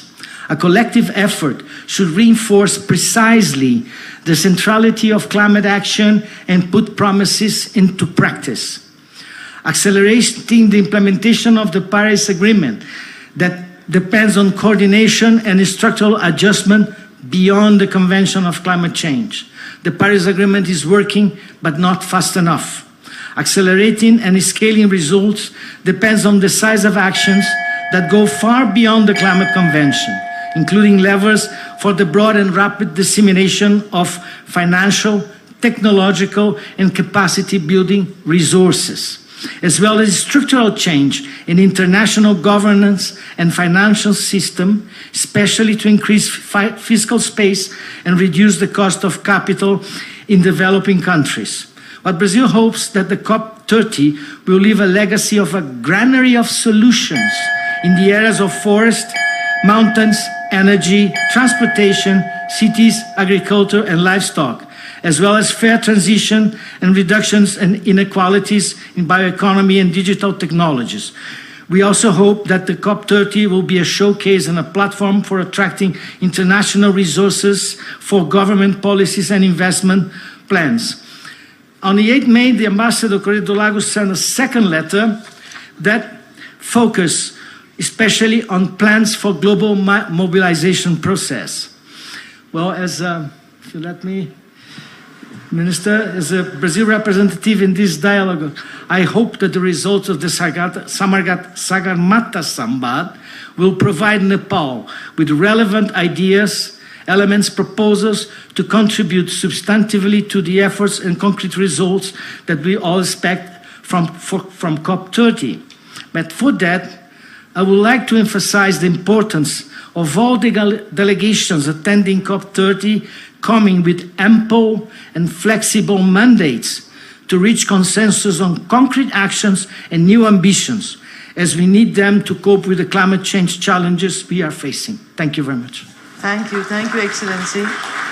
That was very informative for all of us as well.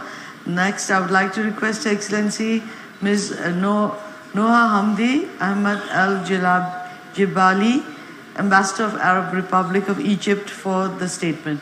Madam, the floor is yours.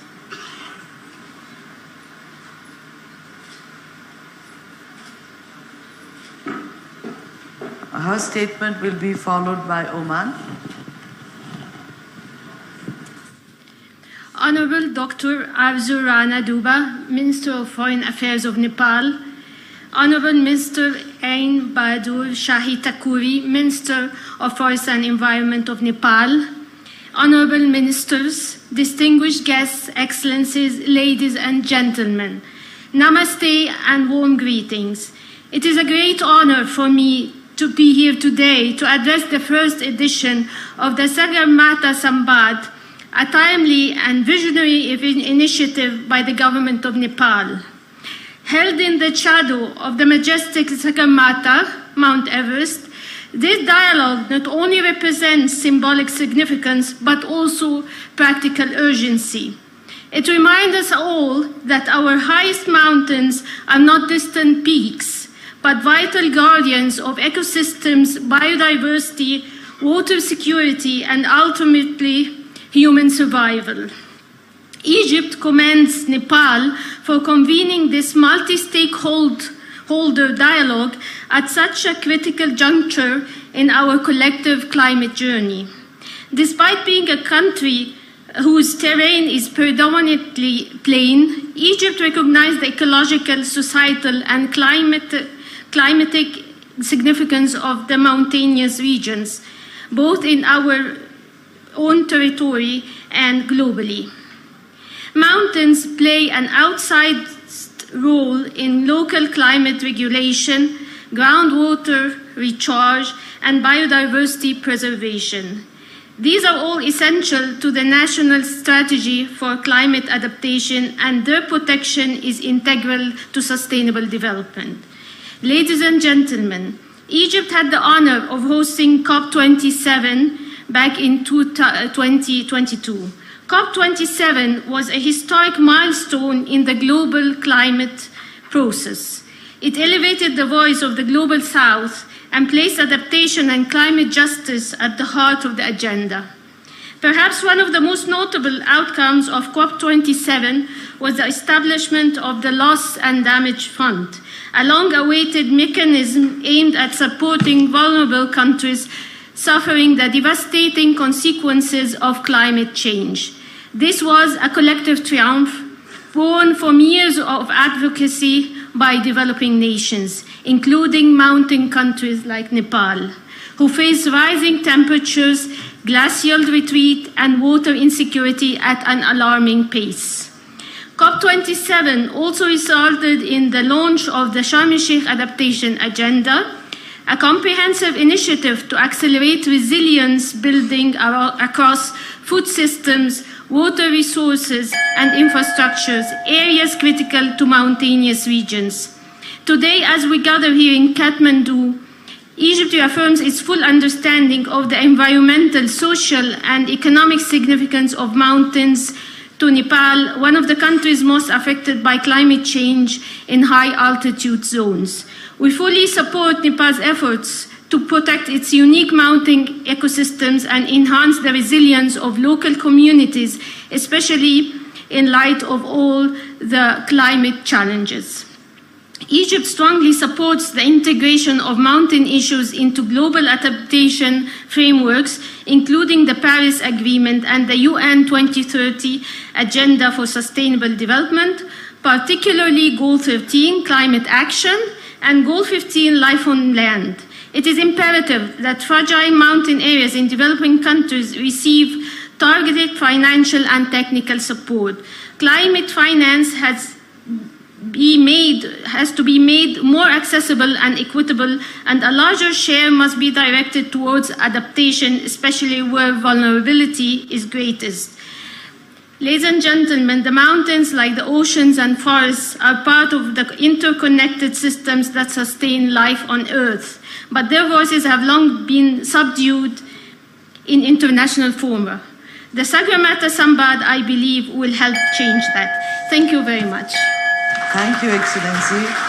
Now, thank you. I would like to invite His Excellency Issa bin Saleh Al Shibani, Ambassador of the Sultanate of Oman, to Nepal. And I would also like to recognize we have with us now Her Excellency Ikwina Ekiko, Parliamentary Vice Minister for Foreign Affairs of Japan, who has just arrived in Nepal. So we will be first, since I have already invited Oman first, I would like to request His Excellency, the Ambassador of Oman, and after that, Madam Ikwina Ekiko.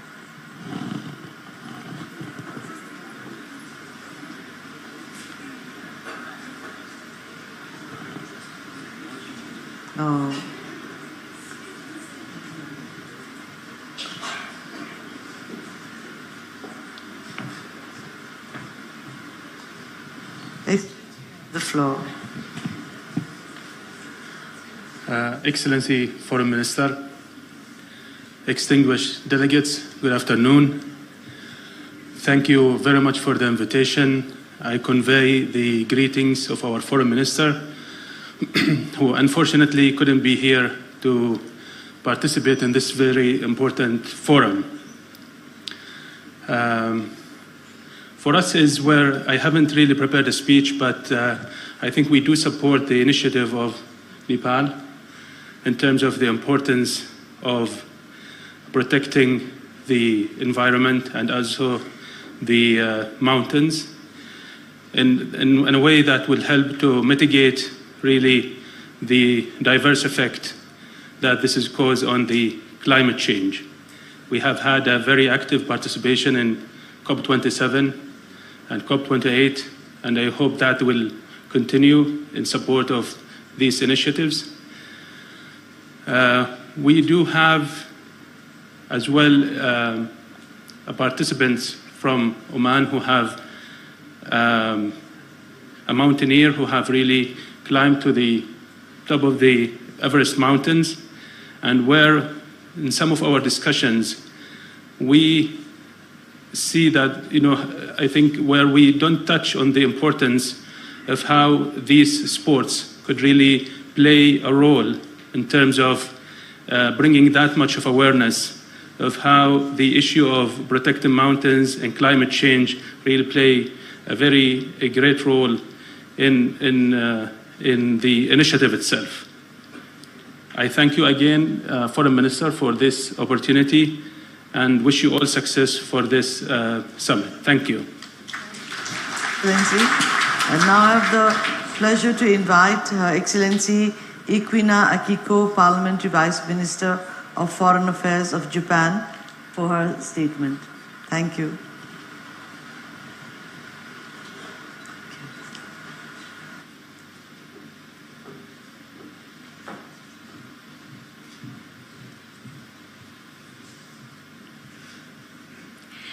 The Right Honorable Mr. Kadoga Prasad Sharma Ori, Prime Minister of Nepal, Honorable Dr. Arzulana Deva, Minister for Foreign Affairs and Chair of the plenary session, Honorable Mr. Ain Bahadur Shahid Thakri, Minister for Forests and Environment, Nepal, and distinguished representatives from around the world, Namaskar. On behalf of the government of Japan, I would like to express my congratulations on holding the first Sagarmatha sambaad. I would also like to express my gratitude to the government of Nepal for the invitation. We commend the Nepalese government initiative in establishing the Sagarmatha sambaad as a forum for dialogue among multiple stakeholders, and believe it will be extremely useful in considering an action plan to address climate change. Climate change is a security issue that affects the very existence of humankind. Extreme weather events due to climate change significantly impact Japan's national security in various ways. This passage is included in Japan's National Security Strategy, which was adopted in 2022. This recognition is shared by many other countries. If we fail to address this issue, we may not be able to leave a world for our future generations. Given the urgency of the climate crisis, it is essential to bring together the wisdom and efforts of the international community to work together to solve it. Last week, I visited the Republic of Marshall Islands, RMI, an enchanting country with beautiful beach and people. The RMI is an atoll country with an average elevation of only 2 meters. I found at first hand that issues of climate change and sea level rise are threatening the very existence of the country. The international community today is facing changes that will define the era.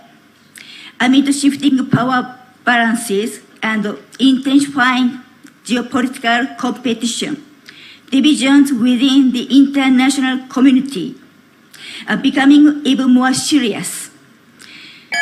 At the same time, global issues such as climate change are becoming increasingly grave. Many countries are facing economic slowdown and widening economic disparities. The question now is how to overcome these compound crises. Japan is committed to working with all stakeholders to overcome these challenges. Japan is taking the lead in reducing greenhouse gas emissions. We have set an ambitious target of reducing emissions by 60% by 2035 and 73% by 2040 compared to 2013 levels, with the aim of achieving net zero emissions by 2050. We will steadily implement measures toward achieving these targets. At the same time, it is also important to support developing countries in their mitigation efforts to reduce greenhouse gas emissions and their adaptation efforts to avoid and reduce the damage caused by climate change. Japan will provide support that leverage its strengths while responding in a tailored manner to the challenges faced by developing countries. Distinguished guests, today I would like to highlight 3 points regarding Japan's approach to providing such support. First, we will address development issues based on human security, which will also provide co-benefit assistance that will contribute to climate change measures. Climate change measures tend to be put on the back burner because their effects are not clear in the short term. Japan is providing support in areas such as electricity and energy, urban development, and forest conservation. We provide such support to resolve development issues while achieving decarbonization and building societies that are resilient to the negative impacts of climate change. Second, we will utilize our technologies and knowledge and promote innovation. Japan has a long-standing advantage in responding to natural disasters, such as floods and in disaster risk reduction. We have proactively contributed to promoting disaster risk reduction measures internationally, including initiating the adoption of the Sendai Framework for Disaster Risk Reduction, which serves as a major international guideline. At the same time, this is an ongoing challenge that Japan is also working on through trial and error, and it is important to promote intellectual collaboration among private, public, and academic institutions. It is also crucial to embrace a perspective of co-creating solutions with other countries. Japan, as equal partners, will aim to co-create solutions tailored to various circumstances of each country. Third, we will collaborate with various stakeholders. Climate action is a challenge that must be addressed across borders. We will promote collaboration with diverse partners within the region. Climate action requires significant funding. Thus, we will promote the use of external finance, such as the Green Climate Fund, and collaborate with the private sector. Distinguished guests, here in Nepal, natural disasters such as floods and landslides are also frequent.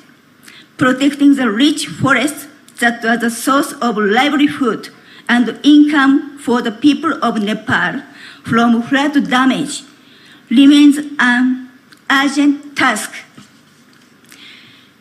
Through the Japan International Cooperation Agency, JICA, Japan has engaged in forest conservation in Nepal since the 1990s. Japanese experts have been working with local communities. We are promoting forest conservation in cooperation with residents through dialogue, including women who have become guardians of the forest nowadays. Last year, we also began efforts to strengthen flood control measures in the flood-prone districts of Sunsari and Moran. Let us join forces to overcome this compound crisis, to live a prosperous world for future generations. Japan will continue to contribute to global decarbonization by providing tailored support to countries facing challenges. This will be done by using Japan's experience and technology and the promotion of private investment. Thank you very much for your kind attention. Thank you, Excellency. Thank you, and thank you for coming all the way and coming right here and being so fresh and to the point. Thank you. I would now like to invite His Excellency Mr. Abrar H. Hashmi, Ambassador of the Islamic Republic of Pakistan to Nepal, for his statement. Excellency, the floor is yours.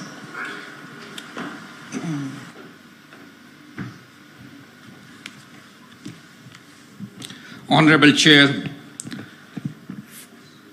Dr. Arzu Deobarana, Excellencies, distinguished delegates, ladies and gentlemen, Namaste, Assalamu Alaikum, and a very good afternoon. On behalf of the Government of Pakistan, I extend our sincere gratitude to the government and people of Nepal for convening the inaugural Sagarmatha Sambaad. This timely dialogue underscores the nexus between climate change, mountains, and the future of humanity. Today, as we gather here in historic Kathmandu, glaciers are melting at an alarming pace. Their retreat threatens not just biodiversity and mountain communities, but the food, water, and energy security of millions downstream. Pakistan is home to towering ranges. Much like Nepal, we share 13 out of 14 highest peaks, from Himalayas to Karakoram and Hindu Kush, encompassing over 7,000 glaciers, the largest concentration outside polar region, and they are vital for us. We have witnessed firsthand the perils of glacier melt and gulfs due to climate change, despite contributing less than 1% to global greenhouse gas emissions. The 2022 floods was a stark reminder, displacing 33 million population, caused over $35 billion in losses, destroying critical infrastructure. The stark imbalance reinforces the urgency of equitable climate action and centrality of climate finance. Excellencies, according to IPCC assessment, surpassing the 1.5 Celsius warming threshold could result in the loss of over 1/3 of world's remaining glaciers, with their devastating consequences for ecosystems, freshwater supplies, and sea level rise. The UNFCCC's Standing Committee on Finance estimates that developing countries will require over $6 trillion by 2030 to implement their NDCs. Therefore, there is an urgent need for enhanced global climate action and international cooperation to mitigate the negative impacts of climate change based on established principles of equity and common but differentiated responsibilities and respective capabilities. The developed countries need to meet their climate finance commitments with balanced focus on adaptation and mitigation, as well as loss and damage. Excellencies, ladies and gentlemen, on its part, Pakistan has launched a wide range of institutional, financial, and policy reforms to catalyze a climate-resilient development pathway. These include establishment of Pakistan Climate Change Authority to steer long-term coordinated climate governance, ecosystem restoration, and to integrate adaptation measures across vulnerable sectors. Our national climate finance strategy is guiding climate investments in public-private collaboration. National Glacier Strategy is to address glacial melt and water stress. Under the Paris Agreement, Pakistan has pledged that by 2030, 30% of all new vehicles sold in Pakistan in various categories will be electric vehicles. We have set an ambitious target to generate 60% of our energy from clean and renewable energy sources by 2030. Living Indus Initiative is designed as a world restoration flagship by UNEP to restore large-scale ecosystem to bolster climate resilience. The government is strengthening early warning systems and enhancing disaster preparedness and response mechanism to enhance cities' capacities to cope with climate change impacts and natural disasters. Distinguished ladies and gentlemen, finally, We must all work together to share our knowledge, expertise, and resources to achieve humanity's common goals. Together, we can create a better and resilient future. I thank you all. Thank you, Excellency. Thank you for your statement. This concludes the list of statements by country delegations. Now it will be followed by statements from representatives of international and regional organizations. In this, I would like to invite His Excellency Martin Reiser, World Bank Regional Vice President for South Asia, to deliver his statement, followed by the Asian Development Bank. Excellency, you have the floor.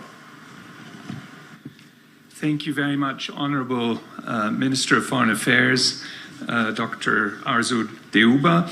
Honored guests, friends and colleagues, last week, Nepal did something extraordinary. It held a funeral for a glacier. The Yala Glacier, high in the Langtang Valley, once stood proud, vast, beautiful, and seemingly eternal. It gave life to the communities below for generations, but today it has lost 2/3 of its mass and retreated nearly 800 meters since 1974. And if current warming continues, scientists warn it may disappear completely by the year 2040. The ceremony to honor Yala's passing was not just symbolic. It was a wake-up call. Because Yala's story is not unique, it's the story of the Himalayas. Glaciers across this sacred range are melting at record pace, and this is not a distant problem. It is already affecting the communities below that rely on the rivers that nourish nearly 2 billion people. And it's not just the rising temperatures. Pollutants like black carbon settle on the ice, accelerating the melt. Nepal, a country that has contributed so little to this crisis, finds itself on the frontiers of its impact. Droughts are more frequent, glacial lake outbursts, floods are more dangerous, and hard-won development gains are under growing threat. Yet, even in this sobering reality, we see powerful signs of resilience. Across South Asia, people are already adapting to climate change. In an upcoming report, we find that 4 out of 5 households are taking steps to cope with climate stress. And in places with early warning systems, 90% of families act in advance. These are not stories of helplessness. These are stories of action and strength. We also see what works. Nepal's community forestry movement, locally led, nationally scaled, is a model for the world. Rural roads, hanging bridges are connecting people to markets, schools, and care. Indeed, it turns out that some of these basic development investments are at the core of effective adaptation strategies. But these efforts must grow. South Asia remains the most climate vulnerable region among emerging economies, and while households and firms are trying, too many face barriers, limited credit, asymmetric information, and inflexible labor markets. The private sector has a vital role to play. Our analysis finds that autonomous adaptation, the actions that households and firms take in the face of climate change, could offset up to 1/3 of the impacts from rising temperatures. But governments must help to clear the way by improving access to weather data, promoting market-based solutions such as insurance, and investing in resilient technologies, basic infrastructure, and adaptive social protection. Because when people are informed and empowered and connected, they adapt and they lead. But let me be clear. This is not just about funding. International solidarity is vital, but in the face of declining aid budgets, it's about rethinking development, with climate shaping how we build, grow, and empower. That means stronger infrastructure, broader financial inclusion, and more jobs in resilient sectors like tourism, services, and the green economy. Our new country partnership framework for Nepal, which we expect to present to our board within this month, has these insights at its core. It focuses on only 2 key priorities: jobs and resilience. Jobs for people that are affected by climate change and need new opportunities and resilience to make sure they have those opportunities and are better protected. Nepal has already written one of South Asia's most inspiring stories of poverty reduction. Let the next chapter be one of resilience, led by its people, supported by strong partnerships, and admired around the world. We stand ready to support Nepal and the rest of the South Asia region on this journey. Thank you very much. Thank you, Excellency, for your statement. And next on my list is Her Excellency Ms. Fatima Yasmin, Asian Development Bank Vice President for the sector.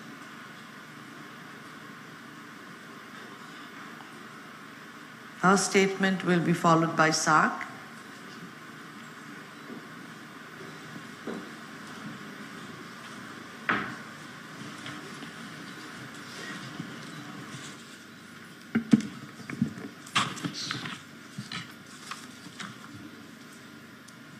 Honorable Foreign Minister of Nepal, Ms. Arjurana Deva,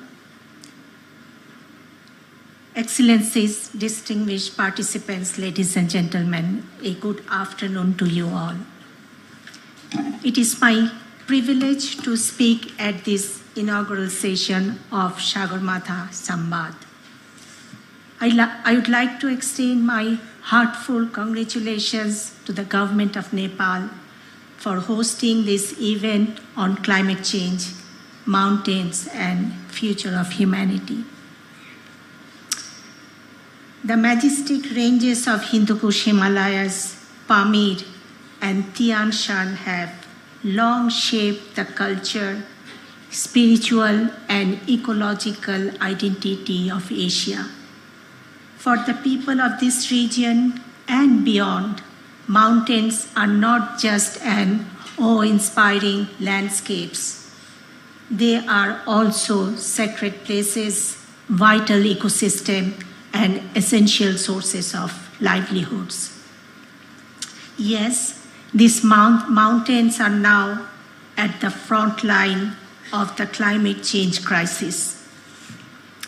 Glacier retreat, water scarcity, floods, and landslides are becoming increasingly frequent and severe, threatening both natural ecosystems and rural communities. Hard-earned development gains achieved over decades by the people, communities, and countries are at constant risk of being wiped out in a single event. The 2024 glacial lake outburst flood in Sikkim was a stark warning of our rapidly changing climate. Unfortunately, it is not an isolated incident.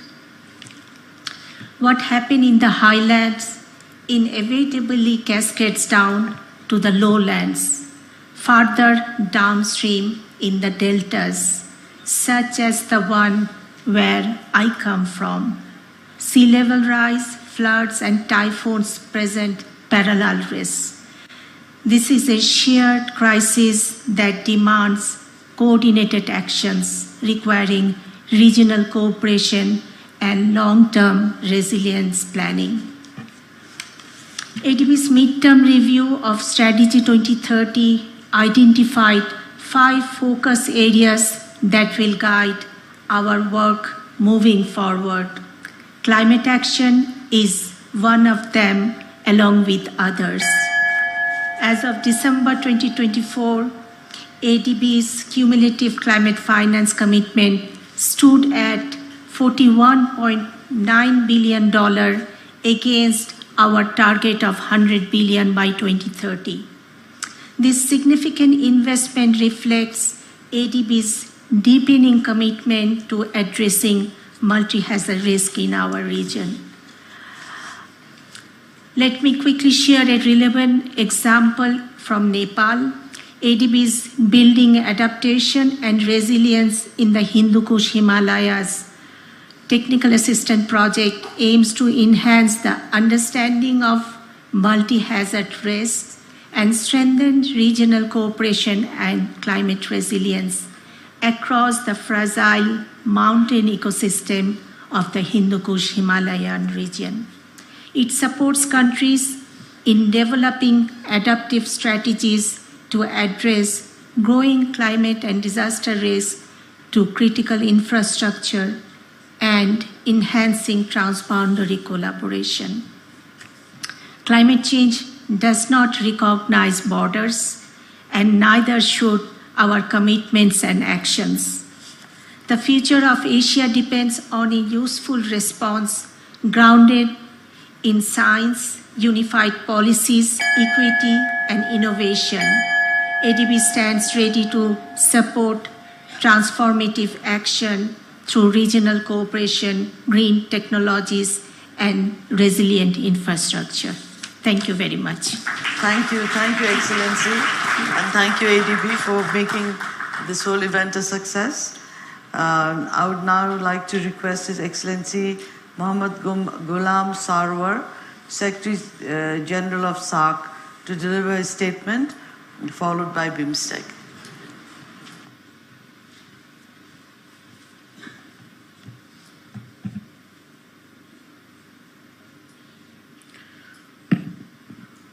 Honorable Dr. Arzu Rana Deuba, Foreign Minister of Nepal, Honorable Ministers, distinguished delegates, ladies and gentlemen, good afternoon, namaste and assalamu alaikum from the South Asian Association for Regional Cooperation, SAARC. It is a great honor for me to join you at this important forum, Sagarmatha Sambaad, aptly named after the world's highest peak, the majestic Mount Everest, Sagarmatha, which is not just our shared heritage, but also a symbol of endurance and resilience of Mother Nature. I commend the government of Nepal for convening this important multi-stakeholder dialogue on this critical theme, the climate change, mountains, and the future of humanity. The ecological lifeline today stands at a crossroad. Adverse impact of climate change is clearly visible in our mountains, and our mountains are sounding an unmistakable call for urgent and unified actions. Climate change has turned the Himalayas into both frontline and at the fault line. The Himalayas, which span across multiple SAARC countries, are warming twice the global average. Glaciers are retreating at an alarming rate. Seasonal patterns are becoming unpredictable. Communities are facing increasing risk of floods, landslide, glacial lake outburst floods, water insecurity, rising food insecurity, and forced migration. For mountain dwellers and the downstream populations alike, these changes are not abstract projections, they are the urgent realities. In South Asia, home to nearly a quarter of the humanity, the stake could not be higher. This is not just an environmental crisis, it is a development crisis, a security concern, and a human tragedy in the making.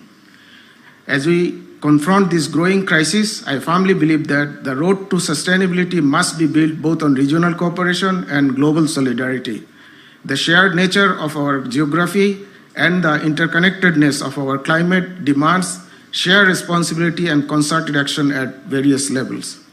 Ladies and gentlemen, in 2010, the leaders from SAARC member countries adopted the Thimphu Statement on Climate Change at the 16th SAARC Summit. It was a landmark moment, the first time climate change took center stage at the highest level of our regional cooperation. The Thimphu Statement recognizes our mountains, rivers, and peoples are faced the shared threats, and it is committed us to share the response. It emphasizes the urgency of regional and international collaboration on climate change, mitigation, adaptation, and promote climate resilience. The importance of low-carbon technologies, renewable energy, as well as knowledge sharing, and the moral responsibility to act not only for ourselves, but for our future generation. Excellencies, ladies and gentlemen, let this Sagarmatha Sambaad serve not only as a platform for dialogue, but as a call for action as we move forward on the path of climate resilience, regional solidarity, and sustainable development for our people. As the Secretary General of SAARC, I call upon all the member states and our partners around the world to prioritize. Number one, strengthen the regional and global cooperation on climate science. Second, invest in the resilient communities. Third, protect and conserve the ecosystem that protect us. Fourth, amplify our collective voice on climate advocacy. Ladies and gentlemen, mountains may divide us geographically, but they also unite us in common purpose. Their waters do not stop at borders, neither do landslides, floods, or shifting monsoons. The climate crisis is indifferent to lines of the map. Therefore, our responses must be unified, science-driven, and rooted in justice and through regional cooperation. We must reimagine the development through the lens of sustainability. We must ensure that global collaboration is no longer optional, it is an imperative. Our future is intertwined with the fate of our mountains. The time to act cohesively, courageously, and collectively is now. Let the summit of Sagarmatha remind us of the height we can achieve when we come together. I wish everyone here a productive and successful sambaad. Once again, I thank the government of Nepal for arranging such an important event in this beautiful city of Kathmandu. Thank you so much. Thank you, Excellency. May I now request His Excellency Mr. Indramani Pandey, Secretary General of BIMSTEC, to deliver a statement followed by Isimot. Excellency, you have the floor.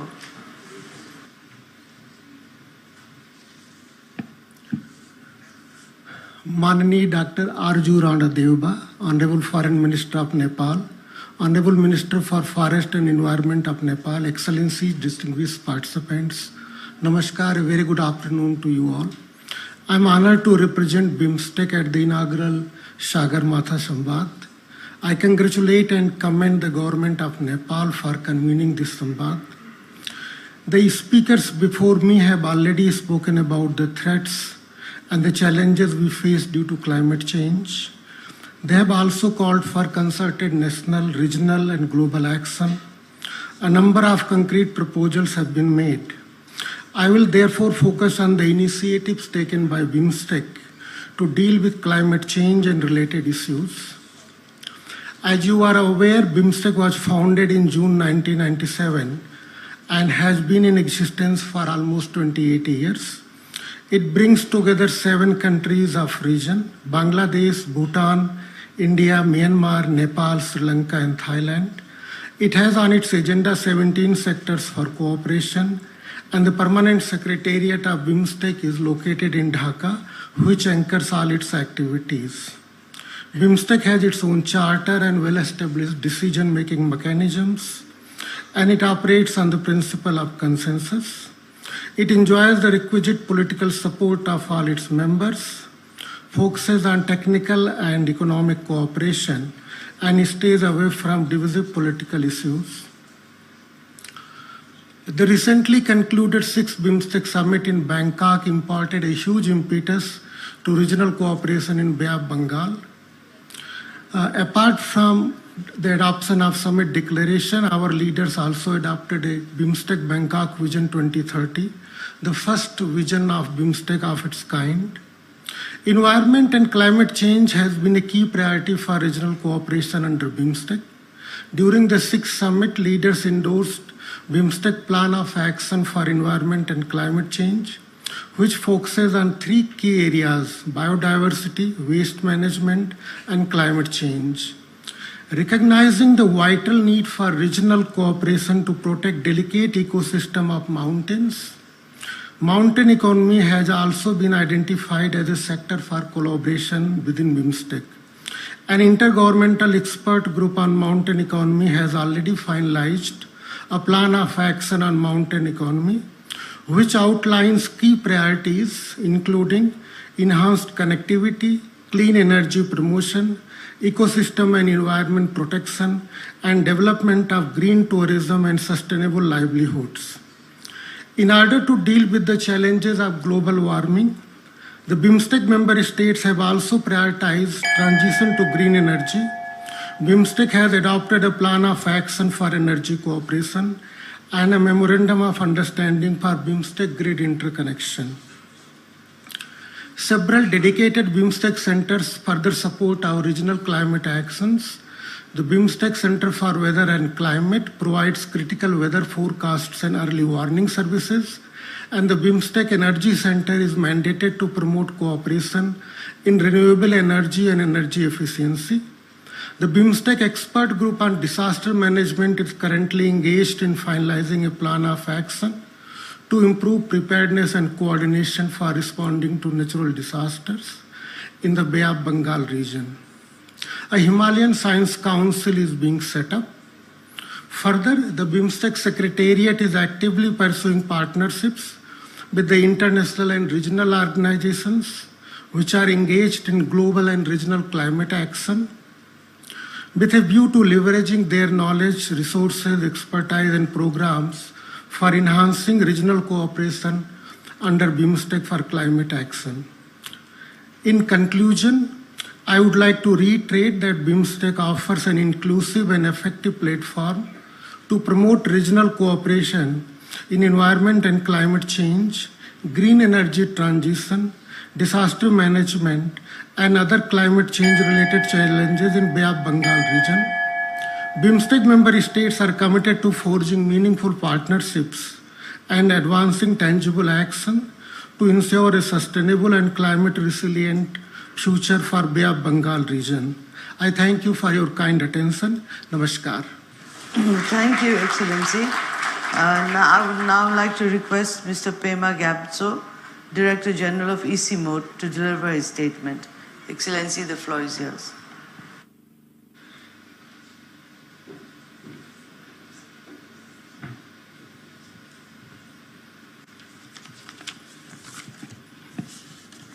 Honorable Chair, Excellencies, ladies and gentlemen, ECMOD is pleased to be associated with this event, the sagarmatha sambaad, and would like to thank the Government of Nepal, our host, for giving us this privilege.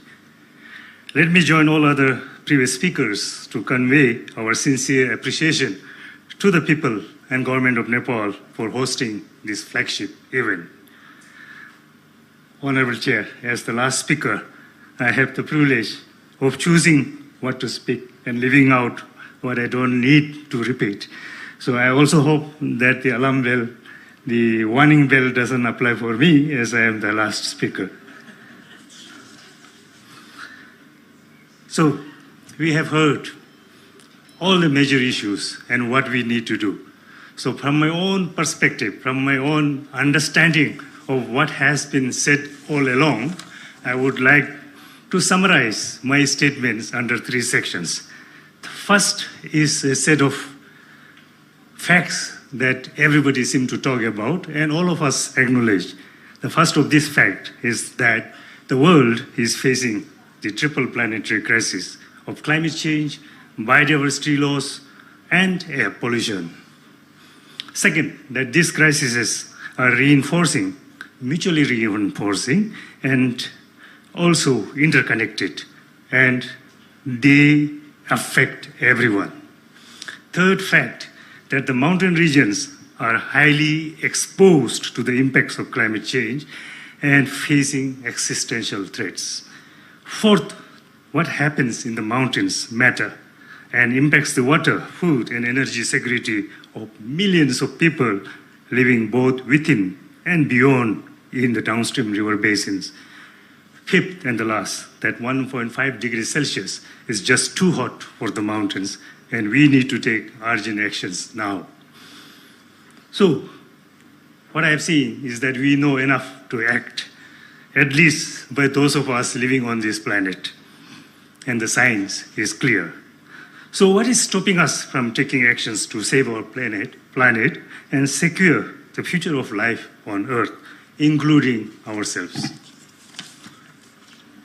In my opinion, there are 5 I's, 5 words that begin with I's that we do not give enough attention, and also 5 C's that we tend to avoid.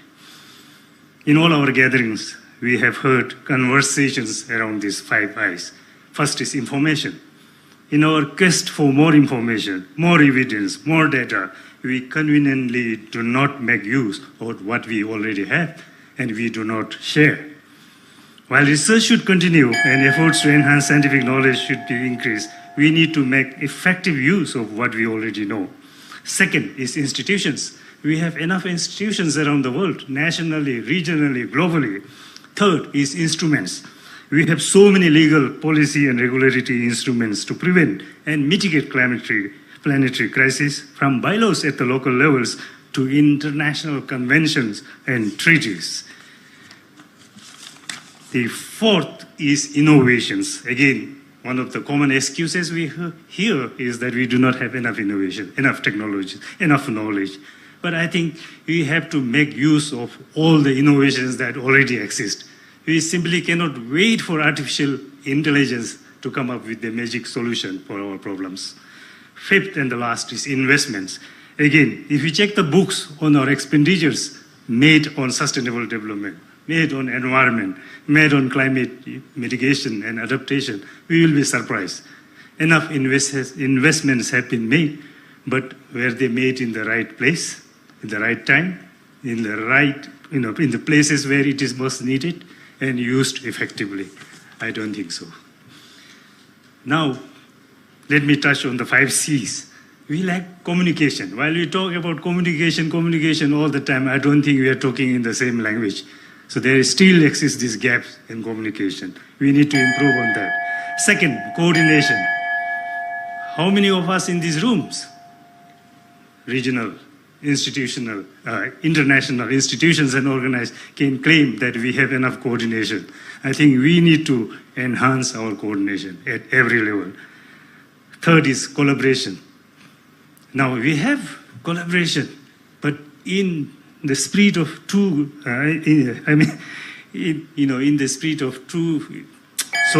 collaboration is much misunderstood and often constitute a convenient alliance or alliance of parties.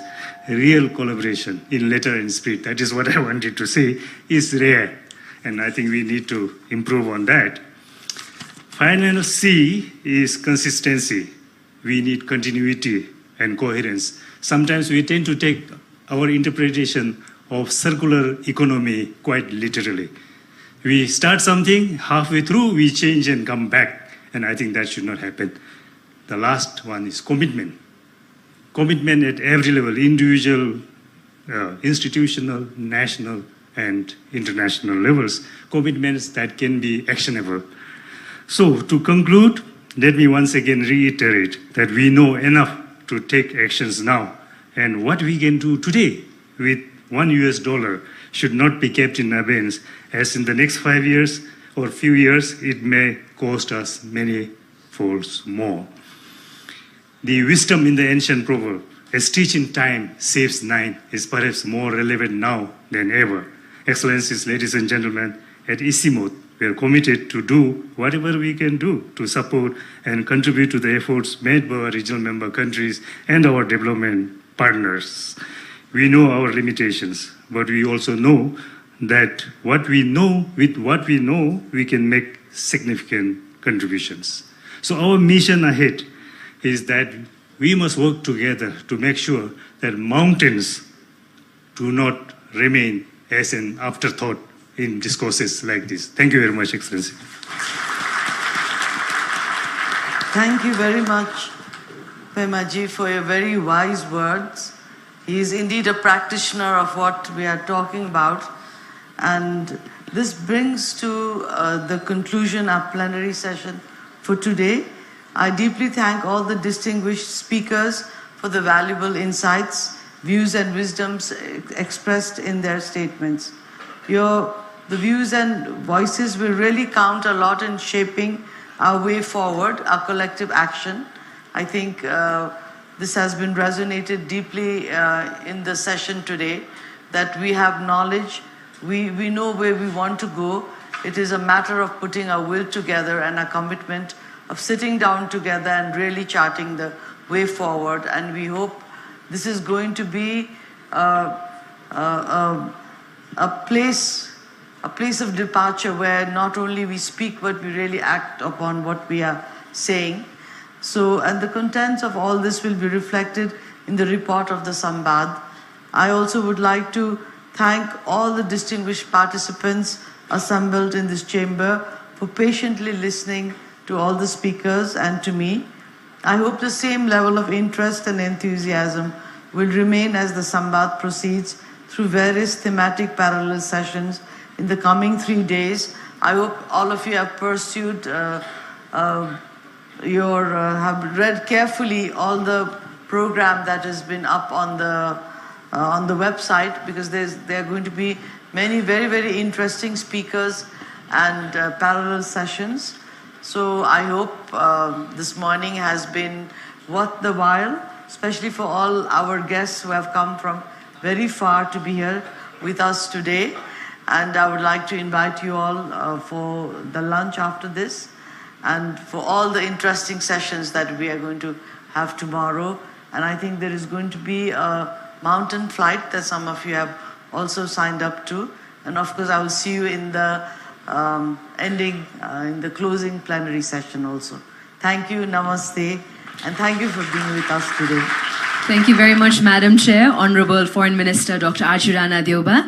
We now have a press brief by our Honorable Foreign Minister. I'd like to request all our distinguished participants, representatives from the media, to please head towards the Malshri Hall, where we'll have the press briefing by our Honorable Foreign Minister Dr. Arzu Rana Deuba. And she'll most definitely be joining lunch post the press briefing as well. To all our distinguished guests, our Honorable Ministers, Head of Department, we'd like to request you to kindly head towards the Chinese restaurant for lunch. And to all our foreign delegates, senior officials, panelists, we have lunch being served at the Terrace Garden Resort. And to all our other distinguished dignitaries, we have lunch being served at Sursudha Courtyard. So we have lunch being served in 3 different places.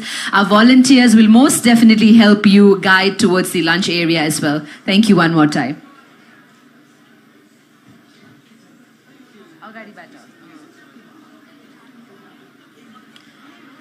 We have the parallel sessions starting from 2:30, requesting all our distinguished delegates to please be back for the parallel sessions. The main theme being Beyond Mountains, linking mountains to oceans. The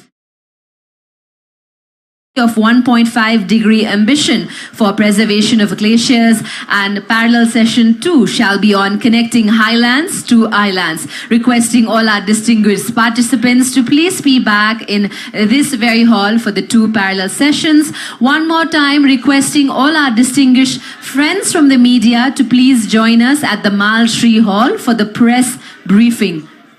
Our Honorable Foreign Minister Dr. Arzu Rana Deuba will be present at the press briefing. So requesting all our friends from the media to please join this press briefing. One more time, the 3 different designated areas for lunch would be at the Chinese restaurant, at the Terrace Garden Restaurant, and at the Sursudha Courtyard. In case of any confusion, our volunteers outside will be guiding you.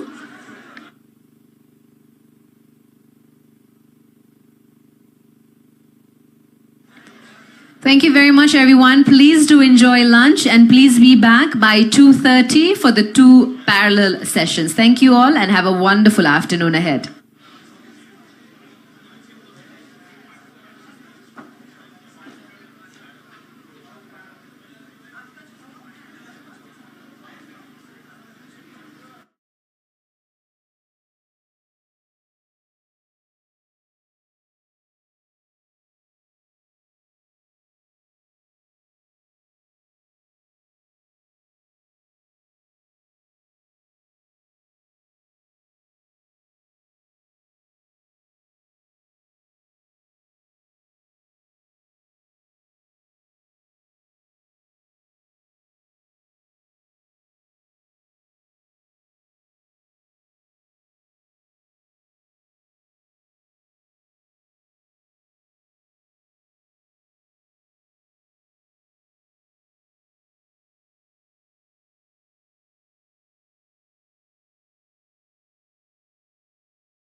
highlight altogether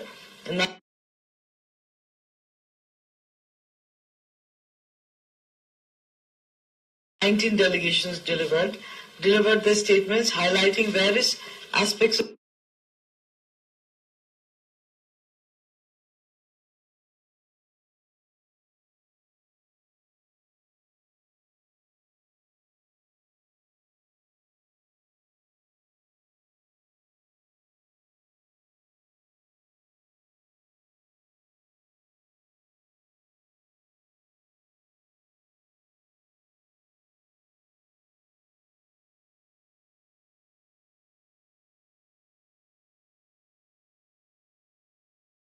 climate change of humanity.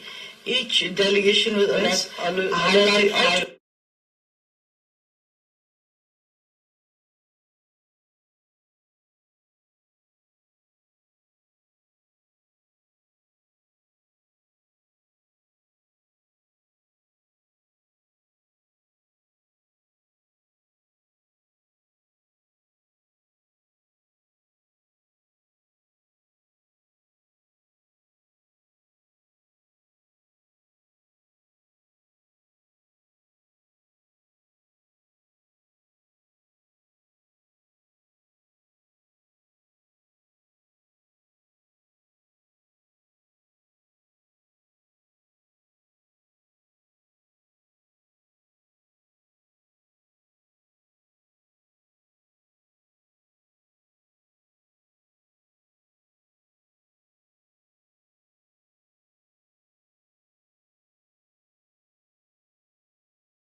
highlight altogether minutes, but not a very strict chairperson.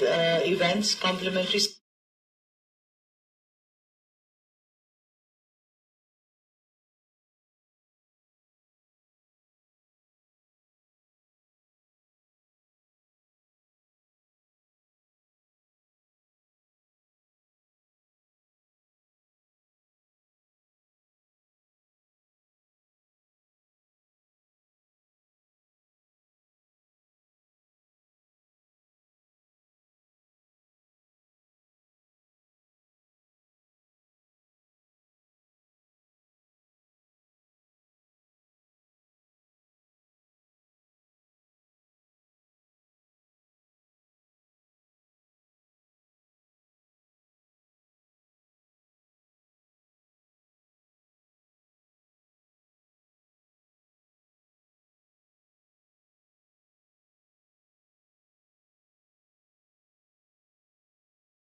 side events. There are a number of delegations here, ministers from the North to meet with friends. All major delegations here, I would like to all major sessions of the sambaad are being broadcasted live. Due to limited space, as you could see, we could not accommodate all side events. All major delegations here, I would like to all major sessions of the sambaad are being broadcasted live. Due to limited space.